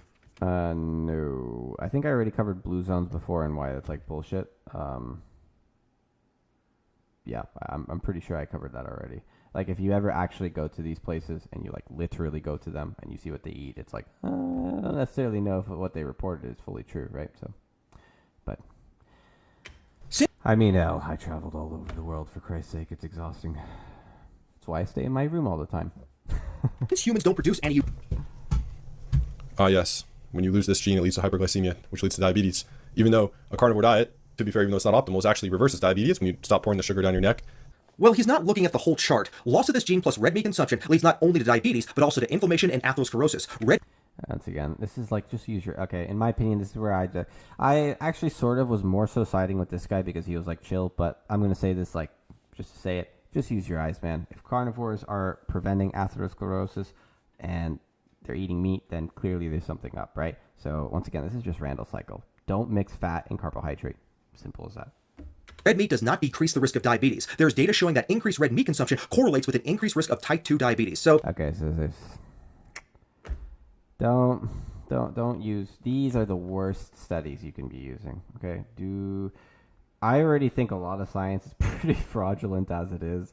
The worst kind are the ones that basically where they're just reviewing people, like getting tons of people's data and saying, oh, giving them a chart of like Did you eat red meat? When did you eat red meat last time? Did you eat chicken 6 months ago? Like, nobody fucking knows when they ate chicken 6 months ago or something, right? So if you look at the actual questionnaires of a lot of these sorts of tests, then yeah, it's no bueno. He may not like the conclusions of this study, but the loss of this gene uniquely in humans is a very good explanation for the increased risk of atherosclerosis in humans when they eat red meat. I wonder if he even read this like chart. Also, like when you look at the atherosclerotic plaque, it's around 80% seed oils, polyunsaturated fatty acids. Mark K. has covered this. That would make sense. It would make sense. So, I once again, I just think it's Randall cycle. I mean, don't mix fat and don't mix carbohydrate. All right, it's as simple as that. It's around 10% saturated fat. But I will say, actually, this is sort of important. I have sort of noticed some plant-based doctors die of atherosclerosis, so that's sort of not a good look. An atherosclerotic plaque. So he's misrepresenting the contents of atherosclerotic plaque. The biggest component by far of an atherosclerotic plaque is cholesterol, and triglycerides only make up about 9% of the plaque. Of those triglycerides, 40% are saturated fat, 40% are monounsaturated fat, and only 20% are polyunsaturated fat. So polyunsaturated fats actually make up the smallest fraction of lipids in atherosclerotic plaque. So no, these plaques are not full of seed oils. Seed oils actually reduce the risk of heart disease, and I talked about that in my video where I... No, they do not. They most certainly do not. No. Whoa. No. No. I absolutely destroyed what I've learned idiotic seed oil video. And I'll go ahead. Okay, but no, what I've learned is good. No. You can't say no. What I've learned is good. This guy, what I've learned, he's taught me a lot, so no. That one's not true. That one's definitely not true. Go ahead and link that video below, so please watch it, as it is probably one of my proudest videos I've ever made on this channel, so I hope you watch it too, FaceIQ. Let's go ahead and move on. The NU5GC ends up triggering an inflammatory reaction due to the production of NU5GC antibodies that not only trigger atherosclerosis, but can also cause colon cancer. So when you hear people on the carnivore diet who eat steak and... Cause. I would love to see that research. Yeah, it's funny. For many inflammatory conditions, though, the carnivore diet, we just see, literally in kind of our own case studies with these carnivore doctors, with patients, we see their symptoms are ameliorated when they are on this diet. All the inflammation is typically seen to lower when you're only eating as unprocessed meat as it really gets. Yeah, so once again, I'm going to say this over and over again. It's really important to just see if the apple fell from the tree. Did the apple fall from the tree? Stop asking if doctors, if the apple fell from the tree. Stop asking if other people, your friends. Stop asking the patient, your patient to your right. Stop asking the president if the apple fell from the tree. You don't need everybody's opinion on if the apple fell from the tree. You just need to see it with your own eyes. It's not that hard.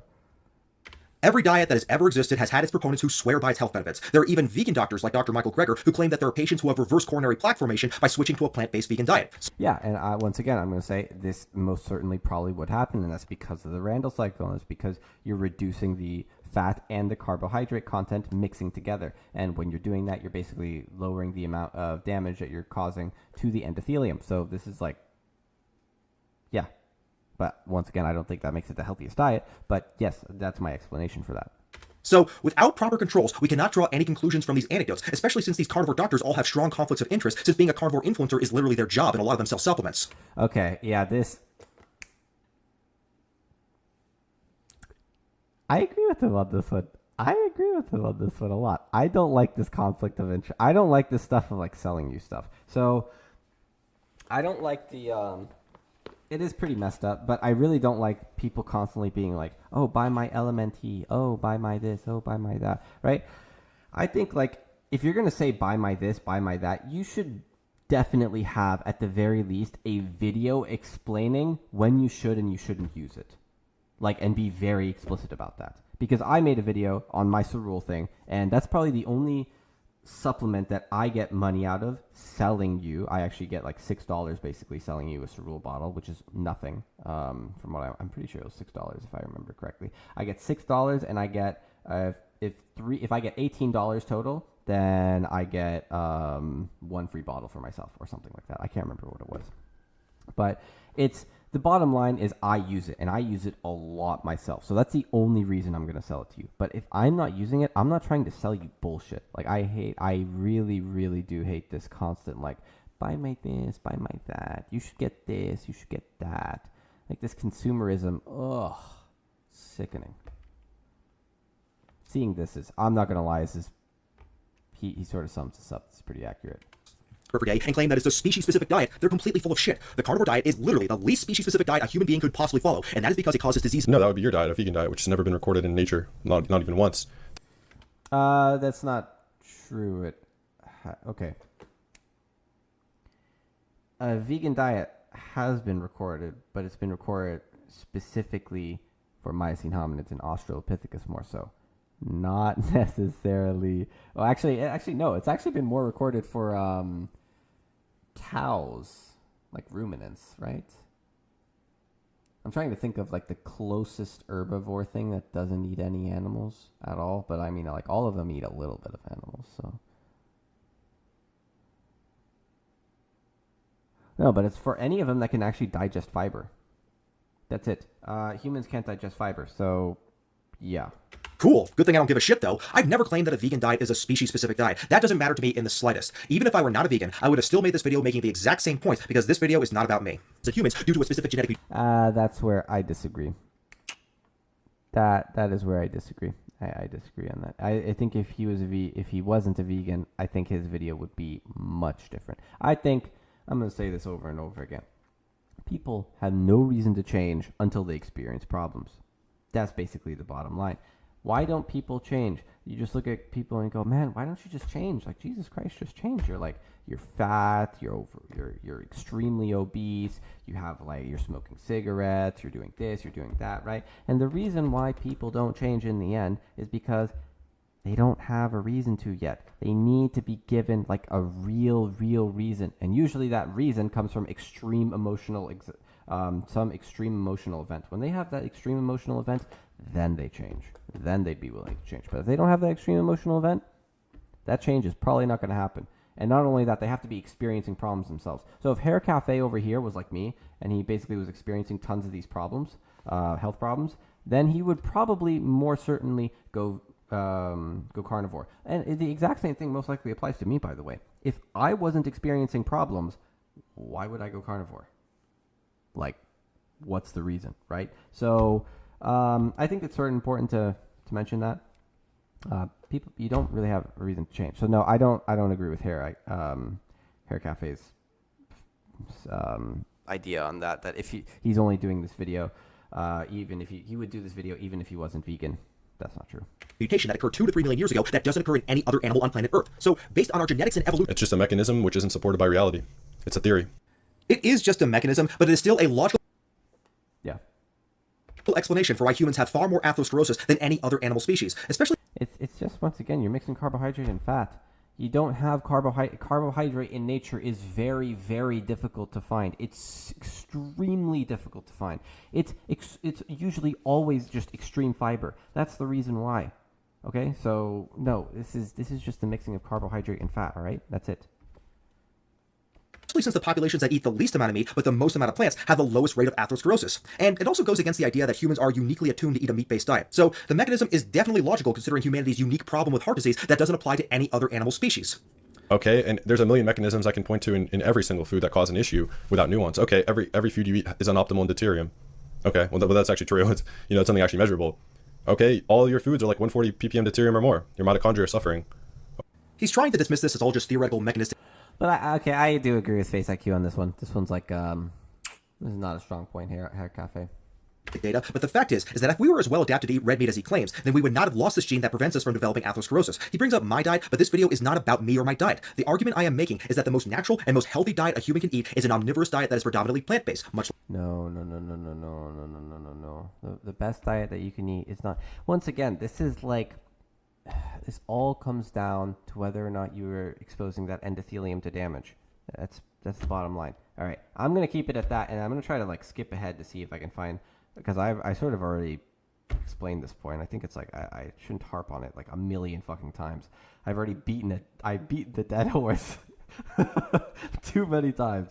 Don't need to beat it more. Events. On the other hand, there are no studies showing oxidants, DHA, and EPA. LDL is 50%. So this is just more semantical hair splitting to gaslight the research. Having okay, so let's see. Hopefully this is a new argument here. high LDL, it completely depends on how high is your HDL, how low are your triglycerides, how good is your overall metabolic health. When you account for that, your LDL is nothing to be concerned about. Yeah. I mean, yeah, I would say that. Nah, that's mostly rubbish. I mean, it's No, it's not rubbish. And the reason it's not rubbish is because you have to look at all of this more so holistically. You can't focus on one specific thing. You can't just zoom in onto, for instance, you can't just zoom in onto being plant-based and saying, oh, this is the best thing. And you can't just zoom in into carnivore and saying, oh, this is the best thing. You also have to ask why. You also have to ask whether or not certain things might work or might not work for you. You have to know the details. You have to know why.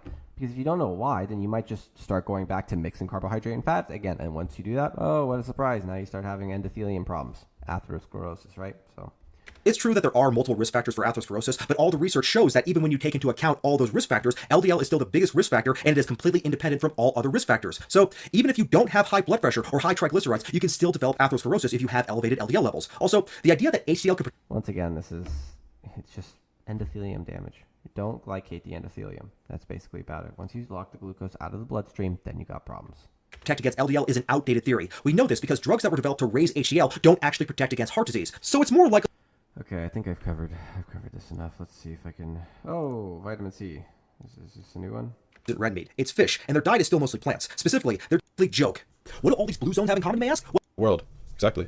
the meat oxidants, DHA and EPA, which probably contributes to their longevity. So calling the Okinawans the meat-eating capital of the world would be like describing San Francisco as MAGA country. It's a complete joke.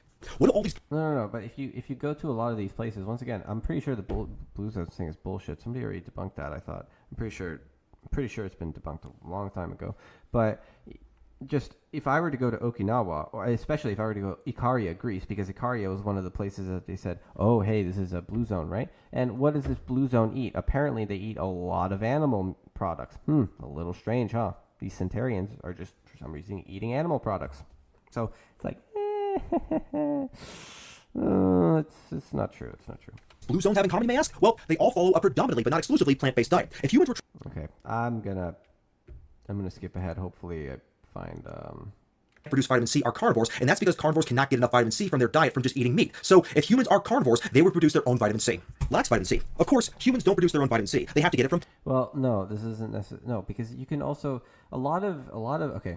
He's even though I didn't necessarily hear the argument so much, I am going to say right now there is a lot of like residual traits that exist when you're going from like one. For instance, if you're going from Australopithecus to Homo sapiens, right?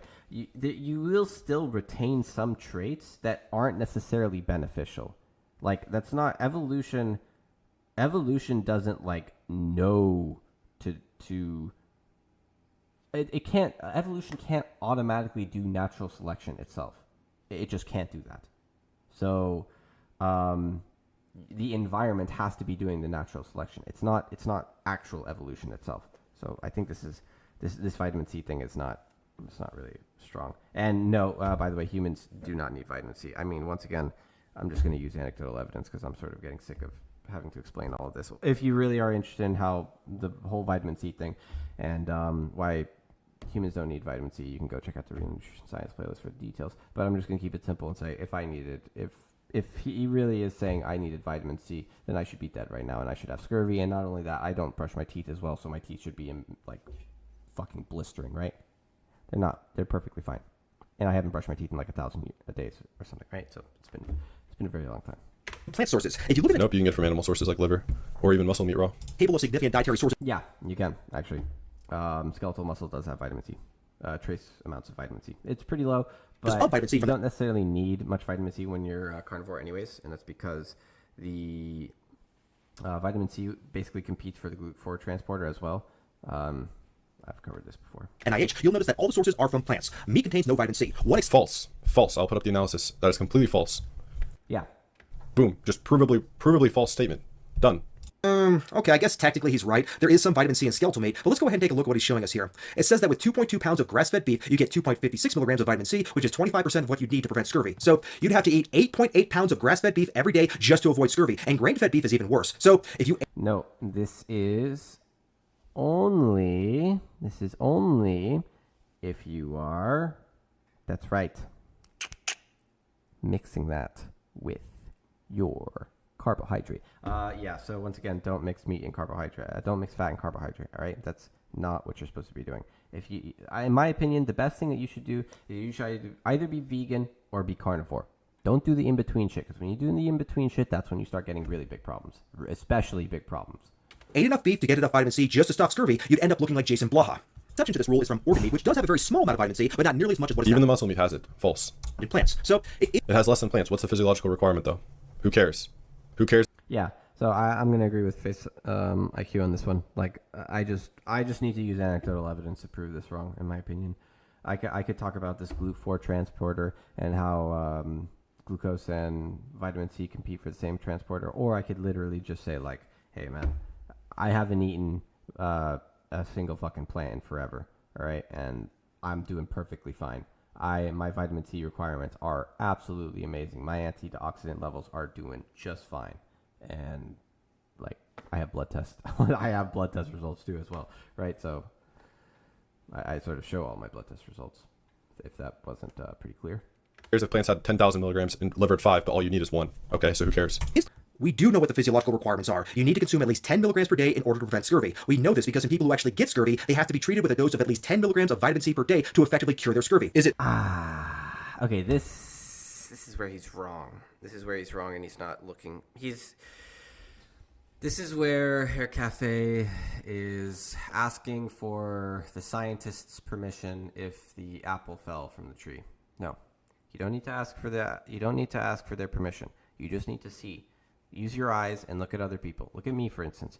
I haven't eaten any fucking plants at all, and I don't have scurvy, all right? I don't have any signs of scurvy. My teeth are doing great. Woohoo. I haven't brushed them in forever. They're still doing perfectly great, right? I should have scurvy, right? I should totally have scurvy. I should just be bleeding from the gums. It should be an absolute fucking disaster. And I'm not bleeding from the gums, and nothing's a fucking disaster. And why is that? It's because, once again, this is science not lining up with reality. This is him focusing too much on the scientific paper and not actually on the anecdotal physical evidence which literally exists in reality itself. So that's not true. Is it possible to get that from meat? Well, yes, you can, at least theoretically. You can either eat 8.5 pounds of beef, or you can just eat one orange. It's up to you. Scurvy is actually very rare, but when it does happen in the modern age, it's usually in cases where people refuse to eat fruits and vegetables. In other words, people who follow the carnivore diet. Fortunately for FaceIQ, though, he does eat fruit, so he's probably safe. No. So this is where it's false. I'm an example, right? I'm that apple falling from the tree. Just use me as anecdotal evidence if you need to. I don't need vitamin C from plants. I'm doing perfectly fine. Possible to get vitamin C on a carnivore diet if you eat organ meat, but it would have to be from raw organs since heat destroys vitamin C. So Exactly, which is why you should be eating them raw. Not always. No. This is not true. And not only that, I'm pretty sure Bart K has his meat. He likes his meat like well done or whatever. I mean, Jesus Christ, I cannot get behind that. I really don't like that. But it's a clear indicator of anecdotal evidence that you don't need to have your meat raw in order to get enough vitamin C, even if it does cook it out. Because apparently, if Bart K's still doing perfectly fine, clearly something's right. He's an example of an apple falling from the tree. Just look. Use your eyes, right? carnivore dieters claim they don't need as much vitamin C in their diet as people on a plant-based diet because vitamin Correct. C is involved in carbohydrate metabolism and they don't consume a significant amount of carbohydrates, so therefore it's not a problem. However, Correct. let's not fool ourselves, Jones. Vitamin C is still absolutely an essential vitamin, and it is not easy to get enough of it on a pure carnivore diet. Enough of it on the basis of what? Enough as in you need at least 10 milligrams per day to prevent scurvy. No, but see, this isn't true because I'm a living proof. Okay, so I think I sort of went over this argument already like a million times. We're gonna fast forward a bit. In vitamin E, vitamin K1, fiber, calcium. Fiber's not a nutrient. It doesn't Fiber is not a nutrient. matter. Fiber has a lot of health benefits, which we'll go into later in this video. No. Okay, and then we're gonna have to sort of. I have that study in the Real Nutrition Science playlist to show you just how bad fiber is, but let's just use another example. Let's actually use anecdotal evidence. In my opinion, he is the best case study of this of all time. His name is Kent Carnivore. And Mr. Kent, actually, I think his name is something else. I think his name is Lee something. Anyways, but that's beside the point. He goes by the name of Kent Carnivore. And he had his colon removed because he was adding fiber to his diet. And then suddenly he goes carnivore and way less problems happen. So I think this is a pretty clear indicator of you just need to watch the apple. All right. Look at the apple. It fell from the tree. Don't start trying to cite sources and ignore the anecdotal evidence that clearly exists in front of your eyes. All right. You have to be able to explain the anecdotal evidence that it clearly exists in front of your eyes. I think it's, once again, it's really important. That's why it's sort of important to know both sides of the arguments as well. Like this whole, why in some sense I actually do kind of defend vegan a little bit, just because I'm saying like, hey, if you want to prevent atherosclerosis, you really need to reduce the Randall cycle, and you either need to prioritize carbohydrate or fat. When you mix the two, then you got problems. Calcium's plentiful. Your physiological requirements surpassed. And if you're really worried about that, then you could eat dairy, which is also an animal product. Or you can eat plants. The point is that calcium is not commonly found in meat. So the fact that we have to consume other food sources to get optimal levels of calcium, that's a very good sign that humans should not eat an all-meat diet. Ancient humans... No, I think it's just a sign of have milk.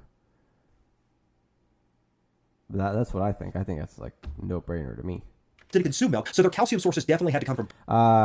This is where I'm not necessarily so sure. I think this is true. I think humans... I think there were definitely probably at least 10,000 minimum years ago where humans were definitely consuming milk. Definitely consuming milk. And you can sort of see this in the Messiah's culture because they're basically consuming milk, right? They're pretty much just having a parasitic relationship with the cow in some sense. So, yeah, this is, I don't think this is true. Plants. And magnesium. Nope, that's in meat. Plentiful, especially when you eat the whole animal. Yes, it is in meat, but plants are a much better source. Meat No, bioavailability is a terrible source of all these nutrients I'm talking about, and there's research that proves it. This study right here analyzed the nutrition content of 4 different carnivore diets and found that the diets were deficient in thiamine, magnesium, calcium, and vitamin C. Okay. So I think it's pretty important to understand a couple of things here. But first off, a lot of this actually is not true. In fact, it depends which one he's talking about. But no, they're not actually deficient in these. And there's a pretty important thing, I think, to mention once again. I'm going to say this, and I'm going to say this over and over again. You just need to look at the apple, all right? Did the apple fall from the tree, all right? I don't have an iron deficiency. I don't have a folate deficiency. I don't have an iodine deficiency. In fact, if anything, I have maybe a little bit on the higher end of iodine when I did my blood test last time. Potassium, vitamin C, my vitamin C, once again, all this is fine. Calcium, magnesium, thiamine, all of these I am doing perfectly fine on. So if I'm doing perfectly fine on these and it says I'm falling short in this area, which one do you think is more reliable information? The one that literally has words on a paper or the living human evidence that you have? This is sort of where I look at it and I go, the science doesn't necessarily match up with reality. And once again, I think this is because a lot of science is just bullshit. And in some cases, they were even deficient in iron, folate, iodine, and potassium. They all had fiber intake significantly below recommended levels. Of course, FaceIQ will claim without evidence that the recommended levels don't apply to carnivores, but again, he's just making that up. Of course, no, because it doesn't. You shouldn't have fiber. I mean, fiber wrecked my stomach. The first thing that wrecked my stomach was, so many things wrecked my stomach, for Christ's sake. The amount of things that have wrecked my stomach, now that I think about it, are, wow. Man, I really did have a lot of...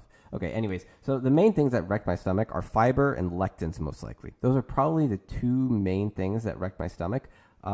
This is a huge, super obvious, and I could feel it every single time I would use the bathroom. And I'm sure Lee, or Ken's Carnivore, felt it even worse because he had his colon removed. So, yeah. In the case of fiber, carnivores will claim that it has no benefits because it's not a real nutrient. And even though it is true that we don't actually derive any nutrition from fiber, fiber still plays a very important role in the gut microbiome because it reduces the risk of colon cancer.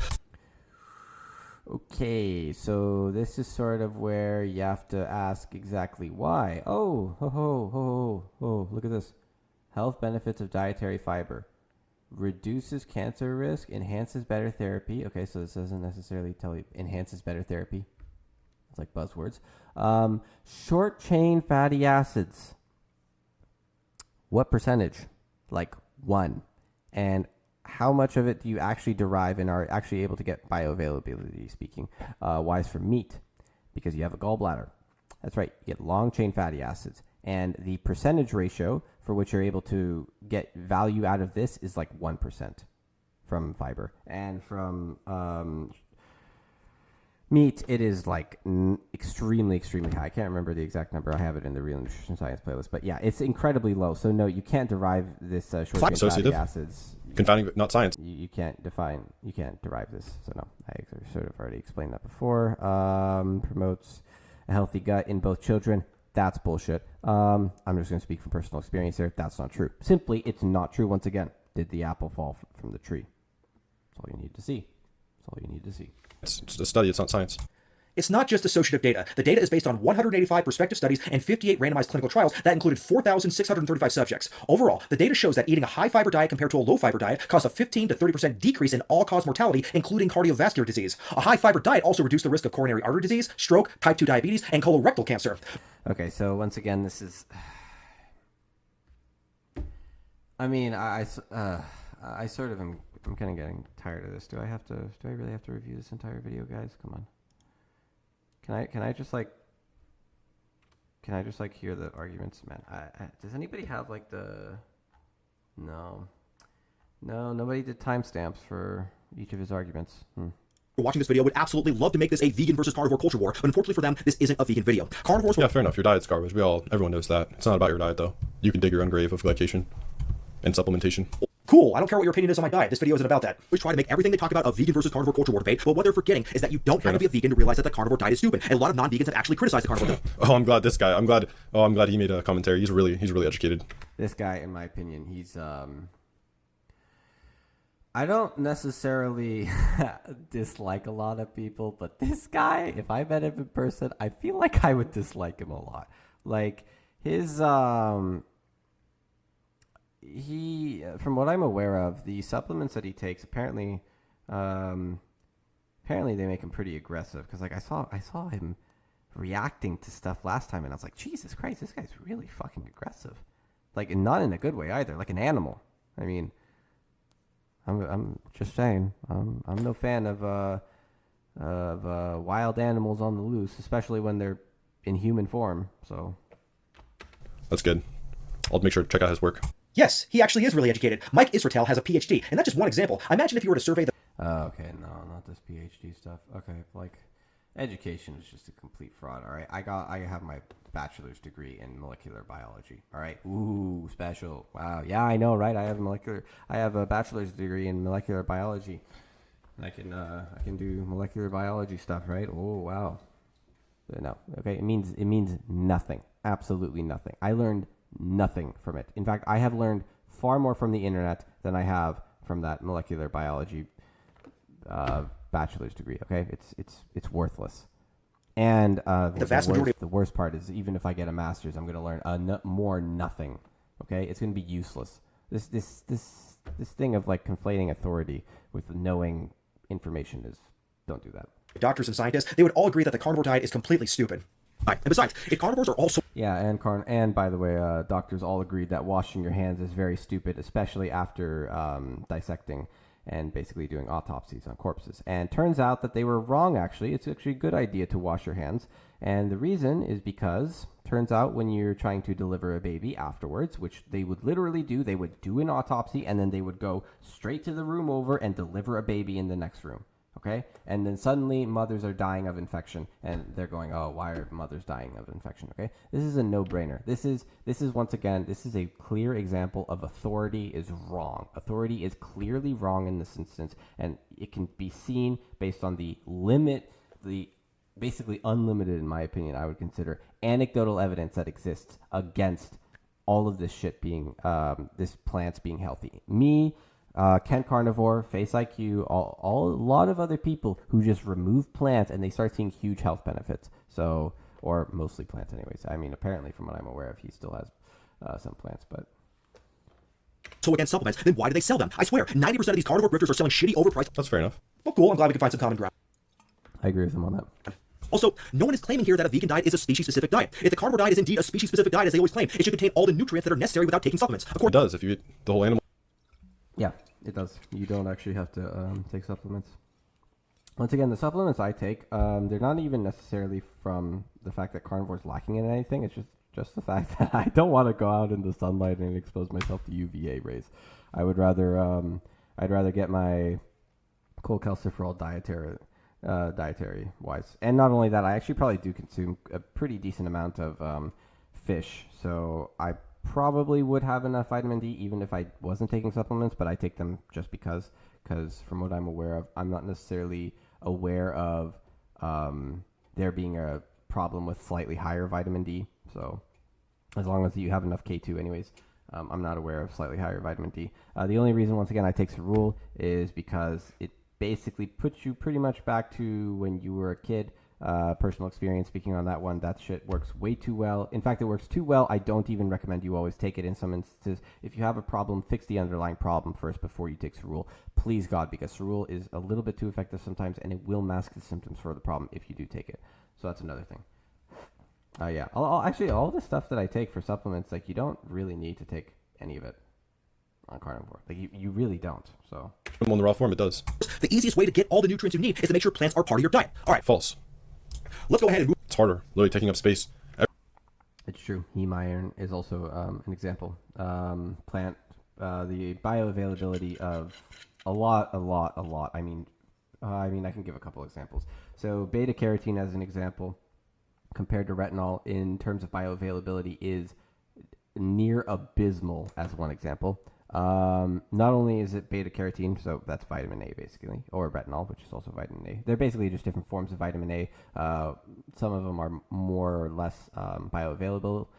Not only that, heme iron versus regular non-heme iron. So non-heme iron is way less bioavailable. Heme iron, which is once again, heme iron is the meat version. I think 4 times, if I remember correctly, more bioavailable than non-heme iron. So this is not true.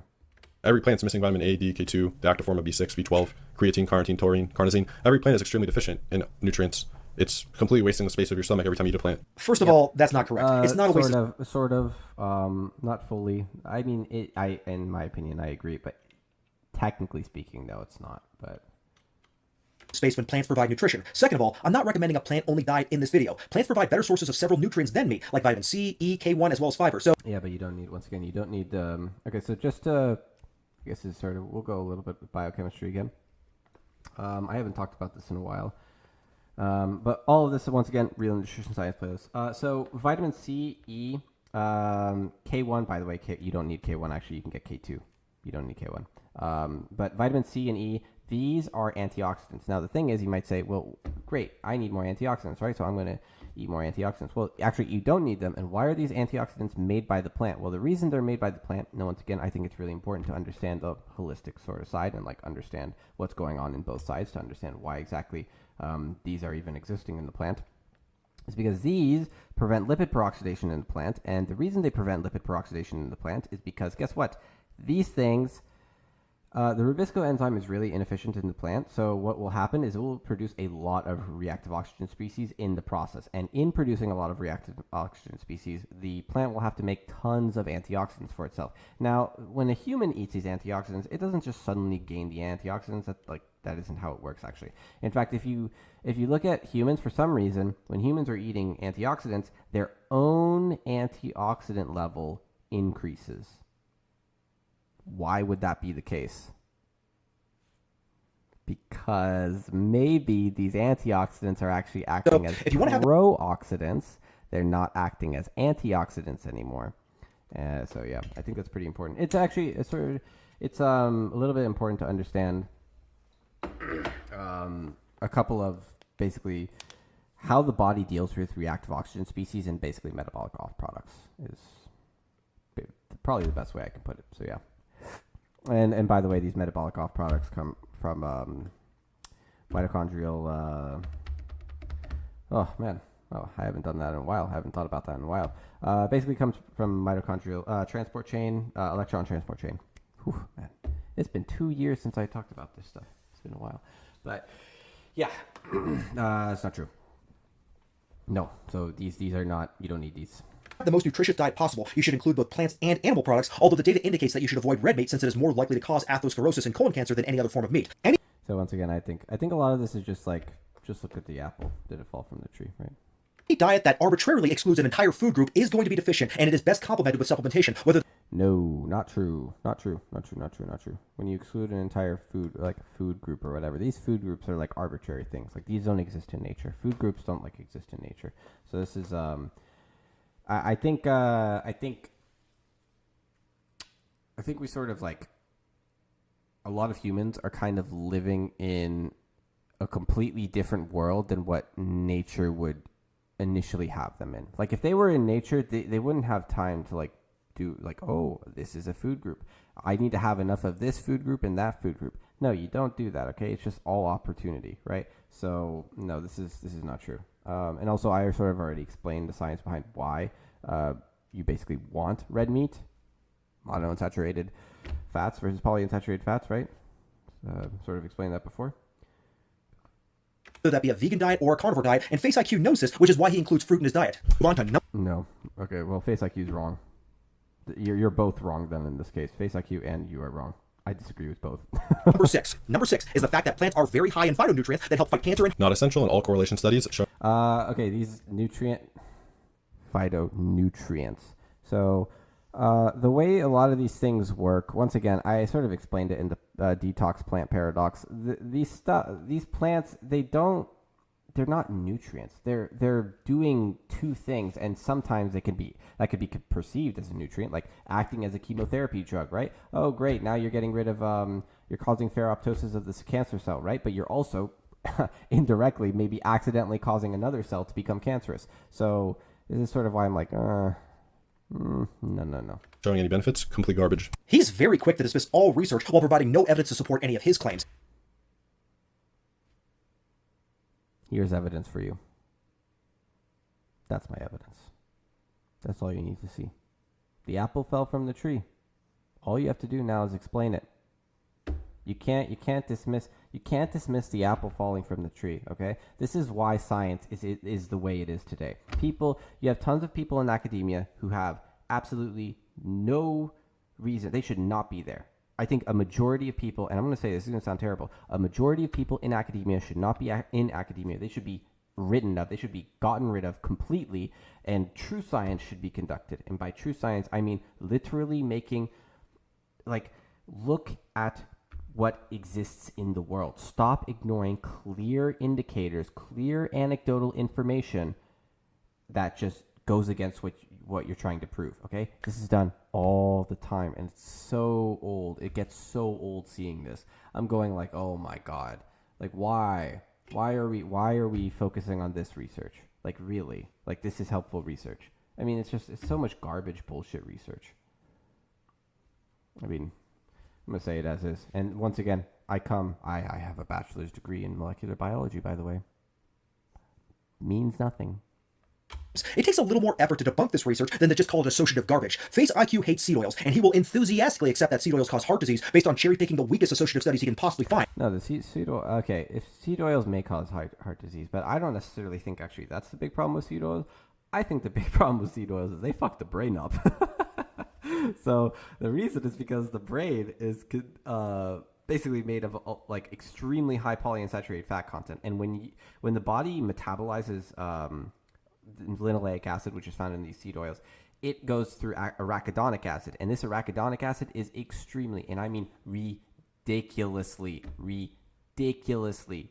inflammatory. And the thing is, this, in my opinion, is why you should be avoiding seed oils. It has nothing to do with the atherosclerosis. It has to do with the brain. Okay, I am a big fan of tissue remodeling for the brain at most, because humans should stop acting like animals, because there's a lot of humans out there who act like animals, and I don't like that.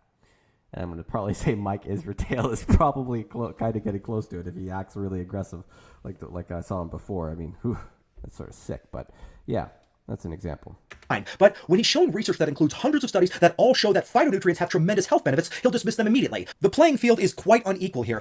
No, so, okay, I think plants can be used every now and then, but they can be used medicinally. They can't actually be used for, like, nutritional benefit, because they come with a lot of downsides. So that's just something I'm going to say right now. I'm going to say this. I don't think that you should just dismiss all plants and say, like, all plants are garbage, terrible, and they should never be used. No, because plants do have medicinal value. They definitely have medicinal value. I mean, everything in the world's nuanced. It's not all black and white, right?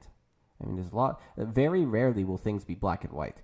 I think one of the rarities of things being black and white, the very few rarities, in my personal opinion, is one, there is two sexes, male and female, and the second one is basically carnivore is the healthiest diet for the human. That's probably the only thing I could say. And by carnivore, I mean meat only. I don't mean mixing in fruit or vegetable or any of this other stuff. I mean meat only. You're basically trying to reduce the Randall cycle to avoid as much damage as possible. So, yeah. FaceIQ is being intellectually lazy at this point. I mean, maybe he's just getting tired. I mean, he did mention he was sick at the beginning of this video, so maybe he's running out of steam. I mean, but his dismissal of this research is not morally consistent with his epistemology. I mean, if you want to say... I like that this guy at least tries to give FaceIQ credit. Thank you, dude. Thank you. Thank you for... I like that this guy also isn't like conflating the identity with the with information as well. So thank you. Thank you for doing that. I'm proud of you. I see a lot of people they dismiss everything that somebody says just because they're vegan. I don't like that. Or they dismiss everything somebody says just because they don't like them. So yeah. Say all associative research is garbage. I mean, fine, you're entitled to your opinion, but you should also dismiss all the research that says seed oils are bad too, because that's based on associative data as well. Heart disease. So, just to name Not essential, unproven. off a few of them. We have Well, I'm gonna say my research for seed oils are bad or just self experimentation. So, I mean, if he wants to play that game, I'm just gonna say I'm living proof. Like I did a before and after test on myself.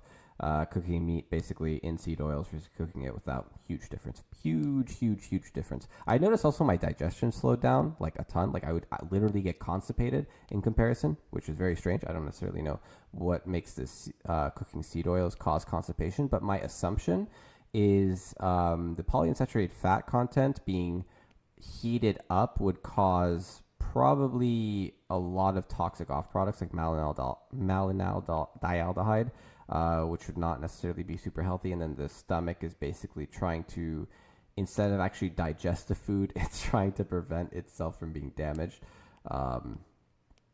That's my assumption. I'm not necessarily sure exactly what happens, but that's what I've noticed from personal experience. Adding in seed oils and not adding in seed oils. So yeah. have carotenoids found in foods like carrots, tomatoes, and sweet. Anti-nutrient. So again, these are not healthy.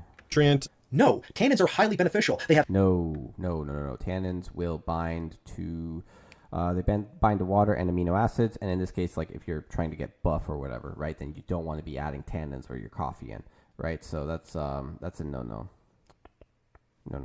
have anti-inflammatory, antioxidant, and antimicrobial properties. They help modulate gut bacteria. No. Okay, so I think I explained this. Which one did I explain this in the Real Nutrition Science playlist? I feel like I explained this actually in a review video. I feel like I explained this in Greg Doucette's review video. Yeah, and help in blood clotting. They are not anti-nutrients. I actually discussed this more in depth in my debunking the lies of the carnivore Anti-nutrients. This guy's funny. diet cult video, where I went over fake Dr. Eric Berg's video on the anti-nutrients. And again, that video is linked below. Reduces blood flow to your brain by 30%, raises your cortisol and adrenaline. Admittedly, caffeine is a specific case. It just happened to be included on this chart. Most of the long-term studies on caffeine showed it is beneficial, but there are people who definitely have problems with it. Okay, so I disagree. I think caffeine's basically a drug. Like I think all these plants basically are just drugs. Like they just act as drugs. Like sugar is drug. Okay, people are addicted to sugar. I mean, Jesus Christ, my dad is addicted to sugar, for Christ's sake. All right, it's a drug. It's a drug. Like not good. You're not looking to consume more of it.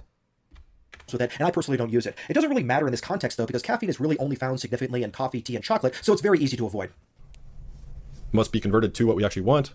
So what? Yes, it has to be converted into vitamin A, but foods that contain carotenoids are so high in beta-carotene that it doesn't matter for the vast majority of people. No, because beta-carotene's bioavailability is literally like 1 to 9 or something in comparison to retinol. So it's not bioavailable at all. I mean, the amount of sweet potatoes that you would have to eat in comparison to beef liver, if I remember correctly, like 100 grams of beef liver is equivalent to, I think, 900 grams of sweet potatoes, because that's the highest source of beta-carotene. So you'd have to eat 900 grams of sweet potatoes in order to get the equivalence of one thing of beef liver. So it's like, no. There are other carotenoids besides just beta-carotene that have other additional benefits beyond just being an indirect source of vitamin A. And I'd very much like to know their bioavailability, because I'm quite sure they're very low. For example, the carotenoid called lutein has been shown to reduce the risk of macular degeneration. Also, other carotenoids have Can you give me bioavailability, please? anti-cancer properties, so they have many direct benefits that are Maybe not. independent from vitamin A. Yeah, garbage. Potatoes. Flavonoids found in berries, citrus fruits, and dark chocolates. Lycopene, which is found in tomatoes, watermelon, and grapefruit. And this is just barely scratching the surface here, Jones. There have been So I think, okay, I will say, actually, there is one thing I think. I think that eventually, hopefully, when science actually becomes a little bit more advanced and like people who should be in academia are actually in academia, what we're able to do is we're able to, for instance, we're basically able to be carnivore, and we're able to take the benefits of the plants and ignore the downsides of the plants. I would fucking love this. But the problem, I know you'd say, Blaze, that's called a supplement. Well, the thing is, I don't necessarily think the way that a lot of supplements are like lazy, because what they'll do is, this is speaking from a chemistry perspective, because I was in chemistry. I did a lot of chemistry. I worked in the lab a lot. There's a lot of, let's just say the purity of these substances aren't necessarily as high as they should be. And there's a lot of like off products that shouldn't be in there, right? So just because like you purified some sort of beneficial phytonutrient, right? Suddenly now you're also having like all of the phytotoxins that come with it. So I think hopefully we get to some point like this. I would really like this, because this in my opinion is sort of an example of like me avoiding the sunlight, right? And because there's no reason to expose yourself to UVA rays. So yeah. Over 10,000 of these phytonutrients identified thus far, and they all have antioxidant, anti-inflammatory, and antimicrobial and anti-cancer properties. The antioxidant properties are normally, you eat it, you see upregulation of endogenous antioxidants, which actually shows they're pro-oxidants. Yeah, I made that argument before. Because your body has to literally protect against them via endogenous antioxidant production. All complete BS, I'm afraid. Antioxidants are chemicals that neutralize free radical oxygen atoms in a test tube. Many phytonutrients have Yeah, but I sort of explained like why they do this.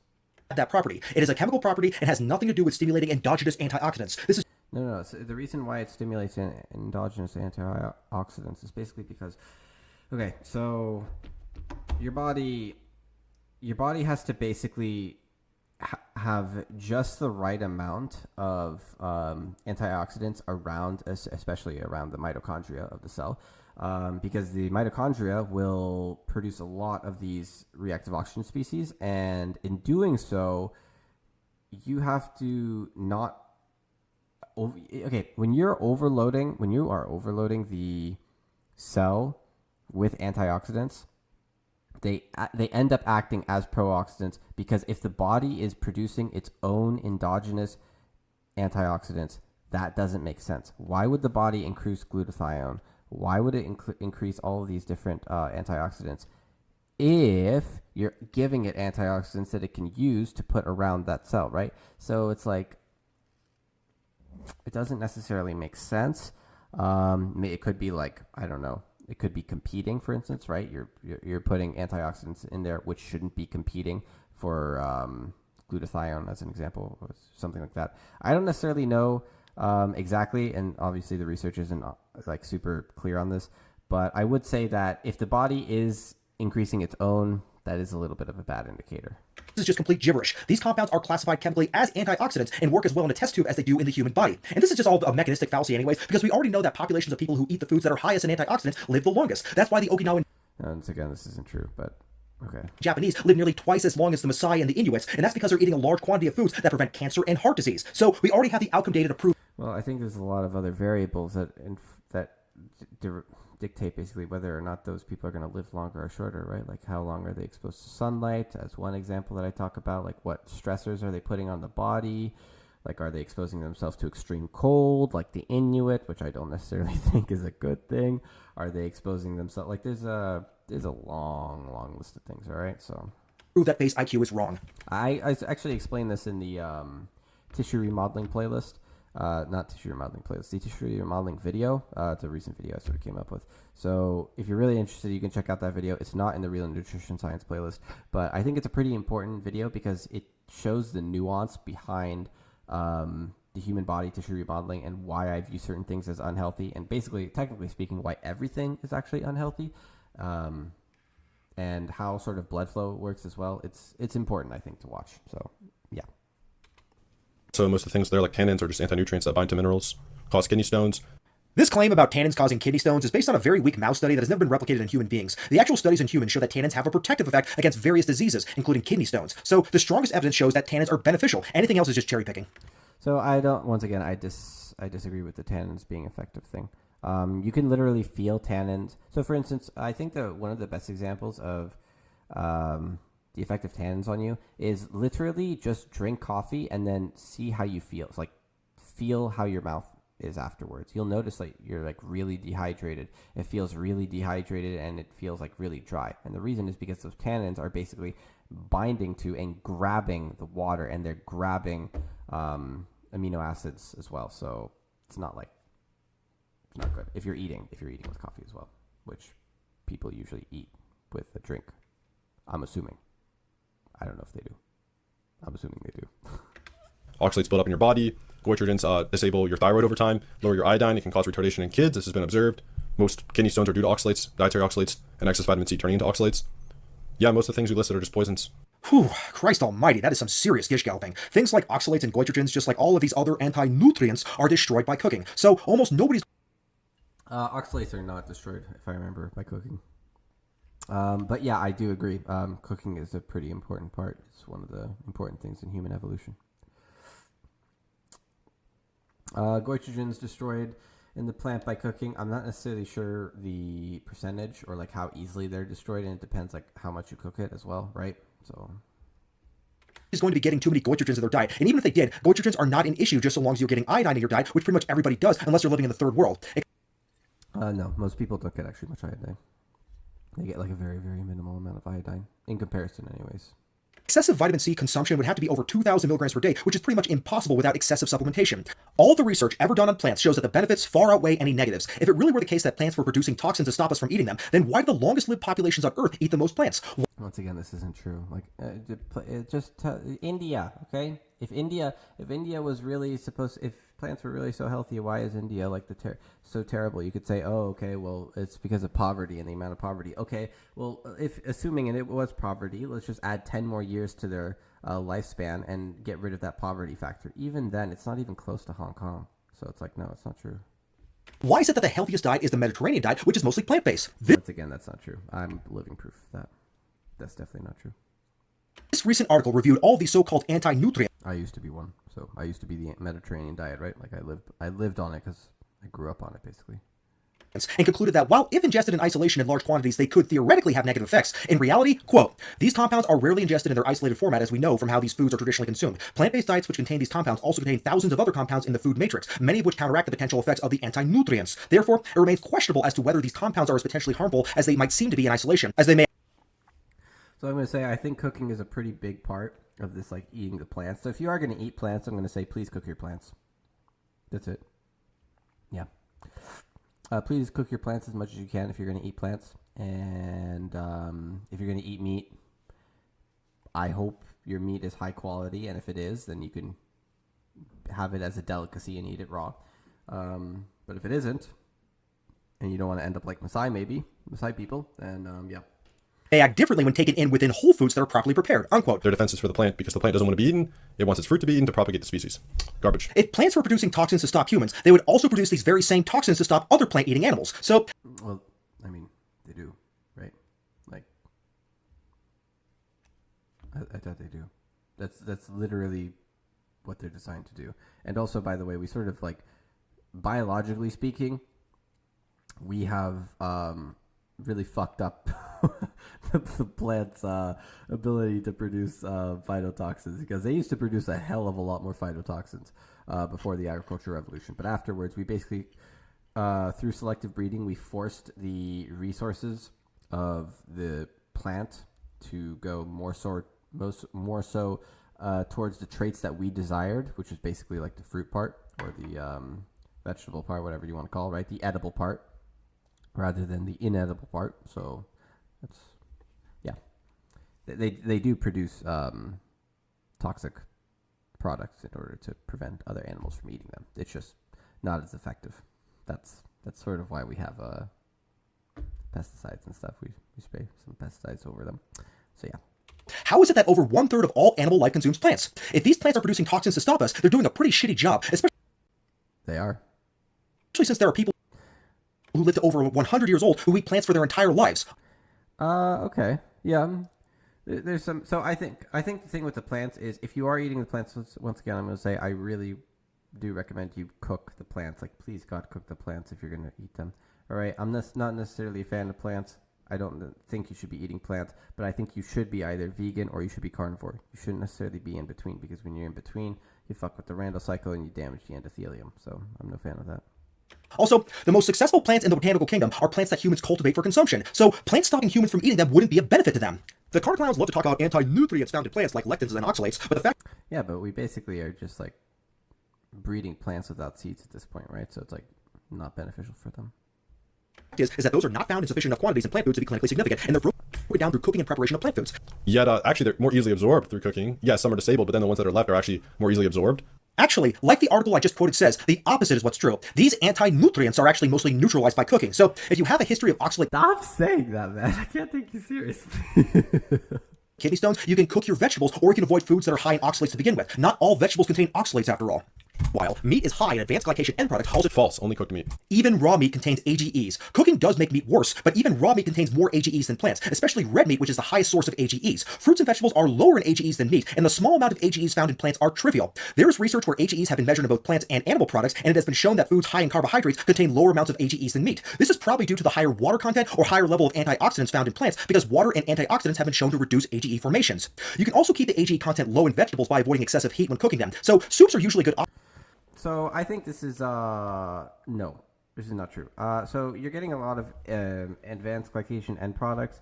First off, when you're mixing, once again, this is just Randall cycle. I mean, oh my god, I said Randall cycle a million times, but it's all Randall cycle. Once again, this is just Randall cycle, Randall cycle, Randall cycle. Do not mix meat. Do not mix fat with carbohydrate. Simple as that. Do not do that. That is not good. Okay, that's the first thing I'm going to say. Second is also, please, God forbid, if you really want to increase your the amount of advanced glycation end products, all you need to do is just increase your fruit load, okay? Increase the amount of fructose that you have. I mean, if you've seen some of these fruitarians before, you could see literal like deterioration of the brain through the amount of advanced glycation end products that they have. Because like it was like sick for me to see that when Goatis pointed that out. Like he found this one guy who was a fruitarian, and I saw that, and that's like, once again, I just look at like, did the apple fall from the tree, right? And I looked at that and I'm like, that is not strong evidence. That is not good evidence towards being a fruitarian. So, and once again, I think that's because of advanced glycation end products. Because once again, fructose is a furan ring, all right? So options since the heat levels are low compared to other forms of cooking like frying or I think also it's there's a functional group on it that actually makes it pretty reactive as well. I can't remember. dry baking. But to give some context to this, an apple contains 45 AGE kilounits per 100 grams, while fried bacon has, get this, 91,577 AGE kilounits per 100 grams. Of course, FaceIQ will counter this by saying, oh yeah, that's just because it's cooked. But even raw beef has 707 kilounits per 100 grams, so it is still much higher in AGE than fruits and vegetables, even when it's not cooked. Keep in mind, AGEs contribute to many health problems, like diabetes, Alzheimer's, heart disease, kidney disease. Okay, so how are they getting these AGEs? How are you measuring this AGE content? Like, from what? And like, what's the underlying glycemic state of the person as well? From what, right? So I think there's like a lot of variables. And this is sort of where I go, this is where I look at it and I go, okay, realistically, if you want to do these studies and you want to get accurate results, you're going to have to lock people up in cells, all right? And you're not going to lock people up in cells and feed them only bacon or whatever, and then feed another group only this, and then make sure their glycemic states are all, underlying glycemic states are all the same, right? Like, you're never going to do that. So I think in this case, this is why I think it's so important to just look, did the apple fall from the tree, right? Just look with the anecdotal evidence. See if the anecdotal evidence matches it, because if it doesn't match it, then I think it's bullshit for the most part. And you have to sort of figure out an explanation as to why it works. Right, so disease and even skin aging. So for a looks-maxing influencer, FaceIQ recommends foods that contribute to premature aging. That's why carnivore dieters look like absolute shitty human tomato hybrids by the time they're in their 30s. I don't necessarily think Chafee does not look bad. I think he's showing a pretty bad picture of Chafee. So, okay, Anthony Chafee. There we go. This guy does not look like a tomato hybrid. Okay, if he looks like a tomato hybrid from anything, it's the fact that his skin's fucking red. This guy is blasting himself with the sun, if anything. Okay, you can't tell me this guy looks bad. This is... You can't tell me this guy looks bad. Yeah, okay, no. He just took a bad picture of Chafee. No, that's not true. Be funny. And secondly, no, advanced location end products are found in cooked meat. Also, by the way, there's like a lot of fraud maxing with lighting, which a lot of looks maxers do. I actually wouldn't be surprised. By the way, I'm going to say there's a lot of looks maxers do fraud maxing with lighting. Maybe I'll make a video on that eventually, just to show like how bad the fraud maxing can really get. Because I've taken pictures of myself, right, with like good lighting and not good lighting. Huge difference. especially my hair, for Christ's sake. If I record this video right now, for instance, like my hair looks terrible, right? And then if I record this video and I have the sunlight outside, basically the extra lighting coming from the frontal angle, my hair will look like fucking amazing, like absolutely amazing. And I do get a lot of comments on my hair, like compliments on my hair as well, during those videos anyways. The ones where the sun is outside, not necessarily the ones where I'm recording the video and it's nighttime. So yeah. They have around a 5% absorption rate, whereas any other diets can have a lot of glycation, which has a way higher absorption rate. The endogenous AGEs are way more concerning than the exogenous AGEs. Garbage. In the case of AGEs, though, they actually increase with cooking. So cooked meat is actually... There's already analysis of raw meat, actual properly raised meat. There's no AGEs. It's only formed from cooking for the Maillard reaction. So yeah, that's garbage. It's bad to do. Yeah, that is true, actually. You will probably get more AGEs from the Maillard reaction. I don't know. Is FaceIQ a chemist? I don't usually hear too many people talk about the Maillard reaction. Cook your meat. There is no evidence of that. AGEs are naturally present in all uncooked animal-derived foods. Cooking does make it worse, so cooked meat is indisputably worse for your health than raw meat, but AGEs are still present in significant quantities in raw meat, and raw meat has higher quantities of AGEs in fruits and vegetables. Any claims that AGEs aren't present in properly raised meat, whatever the hell that's supposed to mean, I mean, that's just speculative, and it's not supported by any evidence-based data. Raw meat. AGEs are linked... Whoa, what did you just say? They actually increase with cooking, so cooked meat is actually worse for you than raw meat. AGEs... Wow. I completely agree with you, dude. Yeah. I'm glad we're in agreement here, but it's worth mentioning that just because something is healthier, that doesn't necessarily mean that it is safer. Safety is different from health. Cooked meat is worse for your health than raw meat due to the increased AGEs and carcinogens, but raw meat is less safe. The reason humans started cooking meat in the first place hundreds of thousands of years ago was to kill off bacteria and parasites that... Parasites. More so parasites. Bacteria, I definitely don't think it was more so bacteria. It was definitely parasites. Because bacteria, it's kind of hard to like... Okay, so you have to kind of like think about this. Just think about this from like a practical perspective. If you ever had meat, for instance, right? Like if you leave meat out or whatever, the problem isn't that parasites are going to infest the meat. It's the fact that the bacteria is growing on the meat, right? So I think it's a lot less of a problem of the bacteria growing on the meat. It's more so a problem of the parasites already being inside of the meat. So yeah, and yeah, I think this is also, by the way, why humans cooked meat. That can cause infectious diseases. I mean, how do you think RFK Jr. got that worm in his brain to begin with? It's because he eats raw roadkill. So eating raw meat does have better nutrition than cooked meat, but it also comes with some potential safety issues that can be mitigated through sanitation, but it can't be avoided completely since it is impossible to raise any animal in a 100% sterile environment. True. Are linked to type 2 diabetes, cardiovascular disease, dementia. Yeah, you're failing to realize the exogenous AGEs are just nothing compared to the endogenous ones, the ones formed through glycation in your own body, sugars and fructose binding to proteins. Very true. Thank you, FaceIQ, for bringing this up. The exogenous AGEs are at a very small amount, and they're not actually that absorbed. They have very low bioavailability, around a 5% rate of bioavailability, so you're kind of in bad faith here. What he says about the 5% bioavailability is completely incorrect. It's actually 10 to 30%. And also, the that doesn't necessarily make you look any better then, if you're trying to make that argument. Oh, it's not 5%, it's 10%. Okay, sure. AGEs tend to accumulate in the body, so if you're eating foods that are high in AGEs on a daily basis, like meat for example, it will have chronic deleterious effects on your health and your appearance. No. It's Randall cycle. Depression, schizophrenia, and premature aging. So all of those things would be more present in any other diet, to be clear. You kind of just proved that it's better than most diets, but okay. Nope. The diet that has the lowest risk for disease is the Mediterranean diet. That has been proven through well-designed, randomized clinical trials, so not just associative data. The AGE content found in animal products isn't the only problem with eating an all-meat diet, but it probably is a contributing factor to many diseases. Ever wondered why most carnivore dieters look like wrinkly human tomato hybrids? No, but it's because a lot of these people are actually exposing themselves to extreme amounts. So first off, okay. Only problem with eating an all-meat diet, but it probably is a contributing factor. So we're going to go over each of these guys, because I don't necessarily think even the carnivore community gets some parts right of like health and lifestyle. To many diseases. Ever wondered why most carnivore dieters look like wrinkly? So ever wondered why most carnivore diets look like wrinkly tomatoes, right? Okay, first off, it's not actually an unedited photo, most likely. It's probably a photo one in bad lighting, for instance, like me in bad lighting. I don't really care about the lighting. And two, it's also the fact that this guy probably exposes himself to the sun a lot. A lot of these people, they go outside, okay? My personal experience and personal opinion, don't go outside. You don't need to be exposing yourself to UVA rays. But regardless, and also this guy's in Texas, for Christ's sake. I mean, it sort of makes sense why he would be like extremely red like this. Human tomato hybrids, or they have to spend over $100,000 to make their face. It's mostly the salt. Nice argument, Senator. Why don't you wonder why most carnivore dieters look like wrinkly human tomato hybrids, or they have to spend over... What she looks like, huh? Well, I think also this is just makeup. That's not this isn't like meat. This is makeup. $100,000 to make their face It's look mostly the salt. Nice argument, Senator. Why don't you back it up with a source? My source is that I made it the fuck up. also very high.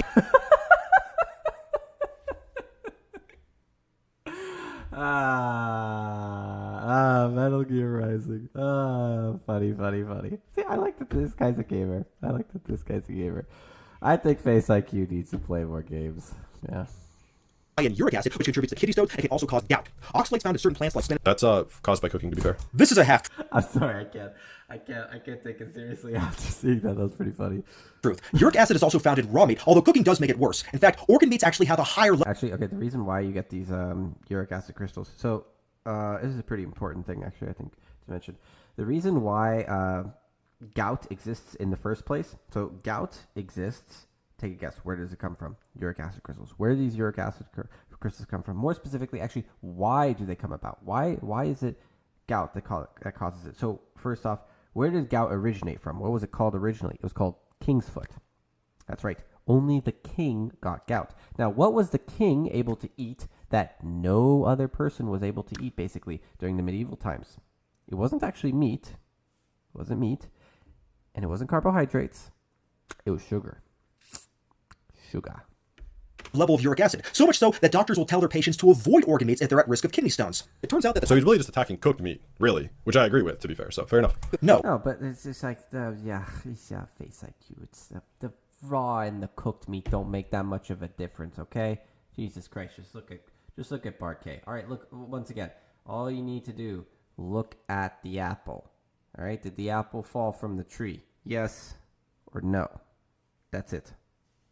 Oh, I'm attacking the idea of an all meat. Look at anecdotal evidence. It's just like, in my opinion, a lot of this stuff can just be sort of like shown with anecdotal evidence. Like if you get enough anecdotal evidence and you get enough examples, then you sort of look at it and you go like, oh, okay, well, clearly sort of seems to lean definitely more so towards meat, but it doesn't necessarily mean that you can't go vegan and you can't see results, because people do see results with vegan. However, it's just that the results don't last, and it's because, once again, they're getting very, very low amounts of a lot of different vitamins and minerals, and they'll usually experience like headaches and stuff, and they also expose themselves to phytotoxins and stuff. I mean, it depends on the person. Some people are more resilient, some people are less resilient, but yeah. Meat diet being good for human health, which is something you agree with since you eat fruit. Let's move on to number 5. Human saliva contains salivary amylase. Pure carnivores don't have any salivary. A wolf has it. He meant dogs, but dogs are omnivores, so it proves my point. Okay, but this is a poor argument. This is a very poor argument. And the reason I think this is sort of a poor argument is because there's a lot of evolutionary traits which are kept even when they don't necessarily need to be kept always. Like this is just part of evolution. Amylase, and that's because salivary amylase breaks down complex carbohydrates like starches. Studies show that carnivores do not have salivary amylase. So I agree, we're intended to eat some starches. Clearly, I agree with him here, for Really? Okay, I disagree with that. I disagree with both of you on that one. sure. Like, yeah. And all omnivorous animals do, including humans. So, if humans were truly a carnivorous species, why would they produce an enzyme that helps us break down starch, which To comes be fair, why does a wolf produce it? because dogs are omnivores. Carnivorous animals will produce a very small amount. So I'm going to say right now, I disagree with both of them. And my best proof for this is my teeth. I don't eat any starch at all. And I haven't had to brush my teeth in like thousands of days. So I don't have any cavities, no problems going on with my mouth. Got it checked up by the dentist. They were even like, your teeth look fine. I was like, yeah, I know. So yeah. Amount of the amylase enzyme in their pancreas, but only omnivores and herbivores will produce salivary amylase. For example, cats who are obligate carnivores do not produce salivary amylase. So true carnivores cannot break down starch, which is why they will starve to death if they only have plants to eat. Now, I have heard some carnivore dimwits try to counter this by mentioning how carnivores produce amylase in the pancreas, but that's misleading. The only reason some carnivores have any pancreatic amylase is because they occasionally ingest some plant material in the stomachs of the herbivores they eat, and this amylase helps them digest this trace amount of plant material. Humans, though, naturally have a diet Oh, that so is... they do eat some plant material. Yes, of course, but they can't survive on it like true omnivores can. And so All right, so I think I sort of talked about these points before. Yada, yada, yada. Let's see if I can get anything else. these days, now we live in a world of complete abundance. Antagonistic pleiotropy. Calories in prehistoric times, but the paradigm has shifted dramatically these days. Now, we live in a world of complete abundance. The food that was once optimal for survival in ancient times is now detrimental for our longevity in modern times. First of all, if you go to any Walmart in the United States, it's very easy to see that... By the way, this antagonistic pleiotropy argument still literally proves then that meat is optimal for development and for your earlier years to develop. So what this just happened here is this vegan just made an argument that you should eat meat for the first 25 years of your life. This vegan just proved you should eat meat according to his own argument. I'm not arguing for veganism in this video. I'm an ethical vegan, so I don't care about anything health-related as it pertains to veganism. I like that he says that. Thank you. That's an important distinction. That's good. I made this video to make the case that humans are omnivores, not carnivores. Children should eat a nutrient-dense diet, of course, but a nutrient-dense diet wouldn't be a diet that excludes entire food groups for arbitrary reasons. Well, once again, these food groups, like, why do food groups exist? These are like concepts made by humans. This food group thing doesn't. Once again, like, you never ever had fruits like that exist the way we have now. They didn't exist back in nature, right? They didn't exist before the agricultural revolution. I mean, teosinte is probably the best example. Look at corn before and after. That's the pre-agro version of corn. If you look at that thing looks so fucking inedible. I couldn't even imagine anybody eating that. But that's apparently what humans managed to. They looked at that and they went, well, we're going to breed this thing into fucking corn. And they bred it into fucking corn. They did it. Right? They really made the plant focus its resources on feeding themselves rather than protecting the plant. Plants have many health benefits, so there's no good reason for anyone to want to avoid them. Yeah, that's not true. Once again, apple fell from the tree. I'm living proof, right? No longer living in a world where it is difficult to get enough calories. Calorie-dense food is no longer an advantage for human beings, at least not in the developed world. It is now a disadvantage since far more people are killing themselves through overconsumption than underconsumption. Secondly, now that our lifespan has been extended through improved hygiene, vaccines, antibiotics, and other Okay, hygiene, not true. You don't need it. I'm living proof once again. No shower, no brushing teeth, thousands of days. discoveries of modern medicine, the fact that a high meat diet causes premature atherosclerosis is much more problematic for us as a species. It's never been proven to cause it, though. It has been proven. No, it hasn't. Once again, I'm living proof. Mopar is also probably better living proof as well. I mean, just look at carnivores. Look at like the carnivore community and people who are carnivores. Like, I haven't seen this atherosclerosis problem. The link between saturated fat, LDL cholesterol, and heart disease has been proven by hundreds of studies, including random. Okay, so I think you're looking too much. You're looking too much at words on a paper instead of physical evidence. So I'm just going to say that real quick. We'll try to skip ahead because this video has been going on for a very damn long time.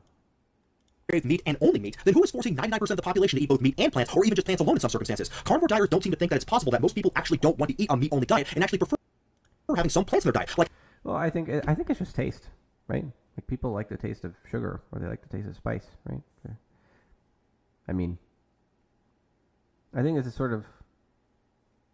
just like, are they experiencing problems, right? I mean, spices gave me problems. Every plant, for that matter, gives me problems. So it's like, why eat it? like having a baked potato with their meat, or some string beans, asparagus. No one actually really does want us to notice it's complete process as well. Lots of drugs. Okay, well, first off, asparagus never even existed like this in the first. All these vegetables never really existed like this in the first place. Especially this right here is probably lime or whatever, right? But I wouldn't recommend it, and it doesn't necessarily taste that good either. I don't like the taste of it. I just don't. I don't even see it as food anymore. Drugs on it. It's been cooked. It's completely a processed food.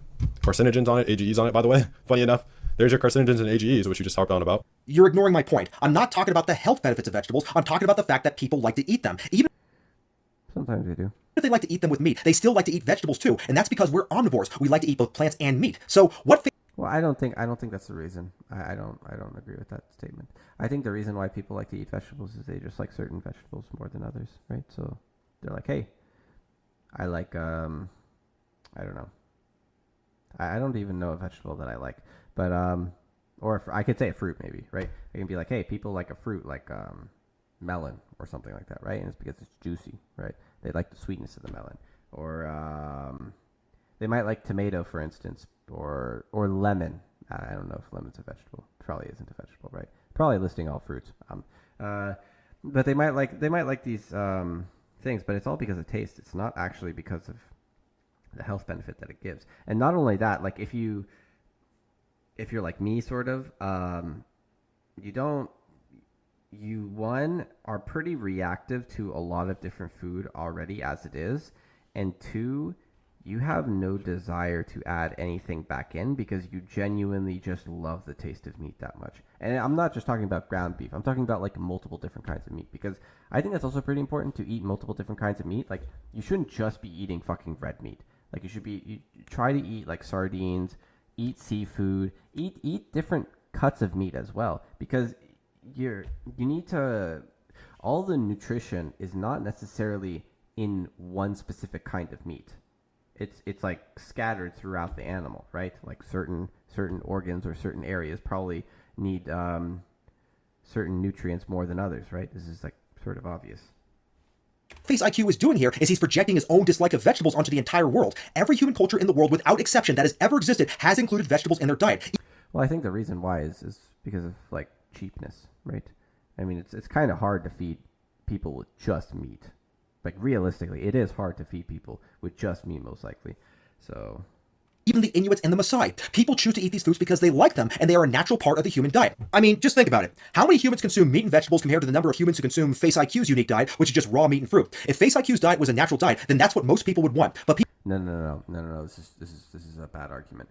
You're conflating an argument with what people quote unquote want versus what people actually like have available to them. Like, people don't have raw meat available to them. That's a fucking delicacy for most people. I mean, Jesus Christ. If you give raw meat to the Maasai and you were to guarantee them that it didn't have parasites, I'm like, obviously they'd fucking love it, right? They'd be jumping up, they'd be doing those Maasai jumps for that raw meat that doesn't have parasites, right? But they don't. I think it's just a delicacy. Like, it's really difficult to find. It's very scary anyways, or it's like risky to eat raw meat, because when you do eat raw meat and you are exposed to parasites, those parasites are not fun to deal with, and you do I'm pretty sure in almost every scenario you basically need medical intervention. Like, you can't, it's very difficult to get rid of matured parasites, especially without medical intervention. So people don't want to limit themselves to just fruit and meat. Hell, even most carnivore dieters don't like to eat just raw meat. Most of them cook their meat. So FaceIQ is trying to push on the world perhaps the most fringe diet that has ever existed, and he's claiming it is the natural human diet, even though nobody wants to do it except for him and maybe a few of his fans. It doesn't make any sense to me. Yes, or even... Well, I think it's just, first off, I think it's not necessarily always like what you want to do, but it's more so like what you have to do. So, for instance, if I could just eat chocolate all the time, like, would I eat chocolate? Maybe. Like, I ate a lot of chocolate when I was growing up, or at least I loved the chocolate, or like ice cream, right? I loved ice cream. I loved the taste of ice cream, but realistically, I would get a reaction from it. So it's sort of like, I'm also looking at the pros and the cons of it, and I know what the pros and the cons of it are. It's like, I'm not just necessarily, I do really honestly love the taste of meat. I really do love the taste of meat, but I mean, if I could have ice cream, and if I could have ice cream with no downside whatsoever, would I eat the ice cream? Probably, right? I mean, why not? I don't see why I wouldn't, right? If the ice cream comes with no downside, then yeah. But obviously, the ice cream does come with a downside, right? It's Full Metal Alchemist all over again. Everything comes at a price. some broccoli. People... Yeah, it's cooked with animal foods on it, a bunch of seasonings and fruits, and it's completely processed food. And by the way, everyone would prefer the same dish with a steak there instead. Everyone would prefer a lemon garlic steak over this garbage, by the way. Speak for yourself, man. I love to eat vegetables, and so do about 99% of the population. If most people didn't like to eat vegetables, then we wouldn't be growing them for human consumption. No. The reason why vegetables are grown, this is conflating. It's because of what's available, and it has to be. You have to. Civilization brought about a lot of things and changes in the world, especially how humans work and interact with the world. And I think one of the biggest ones is agriculture actually allowed for humans to not necessarily just be in tribes anymore, but to basically make civilizations. Because, well, it initially comes from basically religious deities. These people who would claim to be a deity, and people would worship them and whatnot, right? So it first originates from them, and they basically also they would have to encourage agriculture, because if they didn't, like, how would they feed their people, right? So this wasn't necessarily, and they don't necessarily have to make the person that they're feeding like grow up and be the best possible grown up version of themselves. They just have to make themselves like somewhat functional. They don't have to make them like 6'7" or 6'5", develop really well and whatnot. No, they don't need to do that. So this is a bad argument. This feels like I think I covered this in my logical fallacies video. So they are grown for human consumption, though, because there is demand for them, because people actually want to eat them. People like eating plants because they are part of an omnivorous diet, and I think people only I think there's a lot of the people only actually like to eat them because they're told they're healthy. If they weren't actually healthy, like what would people actually want to eat, right? I think people would want to eat the tastiest plants or the plants that have the most zest to them, maybe like spicy plants, probably cocoa or chocolate, sort of that kind of plant material stuff. I mean, there's a list of plants that sort of have that zest, right? You know what I'm talking about? So they have this like wild flavor. I think people would also eat meat because of the savoriness. It has like an umami flavor, right? But once again, this is just like taste. This is not necessarily about like what's actually healthiest. So We naturally want to eat them because they taste good. People make their own I don't think it's not super important to talk about, but I will talk about it because it's sort of important to know my stance on it, I guess. food. This video was garbage, and I would happily debate you. This nuance here seems to suggest that even carnivores can't even decide what the right diet is supposed to be. There's people who say we should eat an all meat and zero carb diet. There are some who say it's okay to have some carbohydrates. Some say we should cook meat. Others say it should be raw. Some say eggs and milk are okay. Others don't. Some say we should eat honey. Others say we shouldn't because it has carbohydrates, blah, blah, blah. So I'll just go ahead and let them fight it out amongst themselves because it's all completely stupid. Humans are omnivores and we benefit from all different types of food. Well, I don't think. Once again, I'm gonna say like I disagree with that point. But I will agree that it's like kind of stupid, like fighting it out like between each other. Like, oh well, you should do this, right? You should do that. Like I started giving up, and then I just like make whatever content I want. So yeah. This video was garbage, and I would happily debate you live as well, by the way.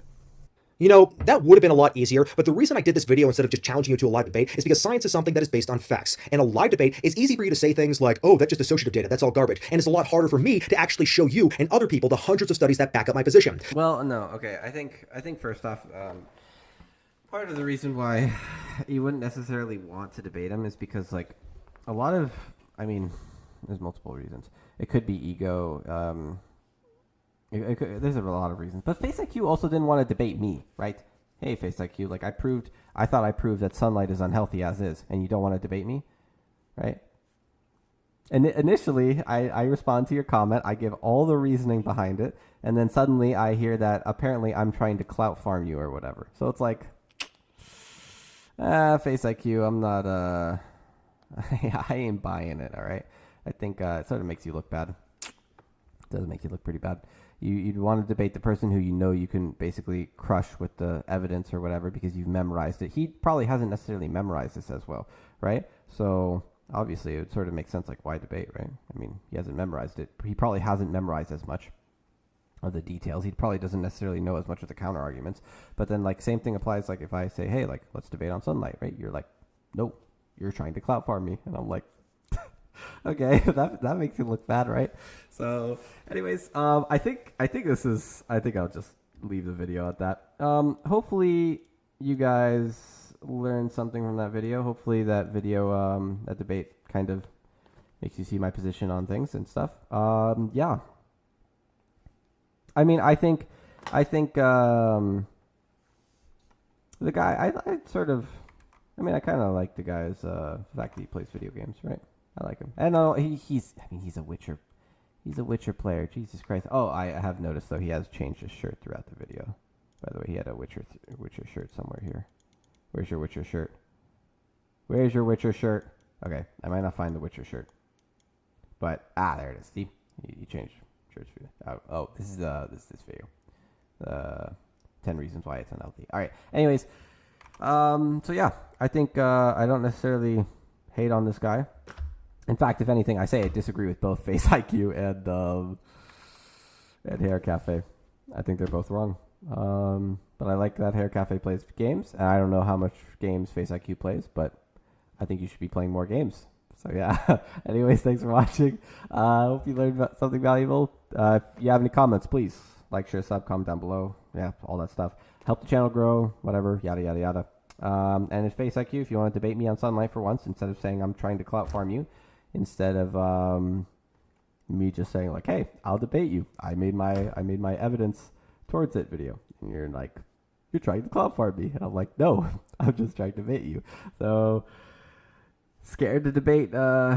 Seems like you're scared to debate what you don't necessarily, or what you sort of have seen that there's a lot of counter evidence to. Or maybe it's an ego sort of thing. I don't know. Thanks again for watching, guys. I'll see you in the next one.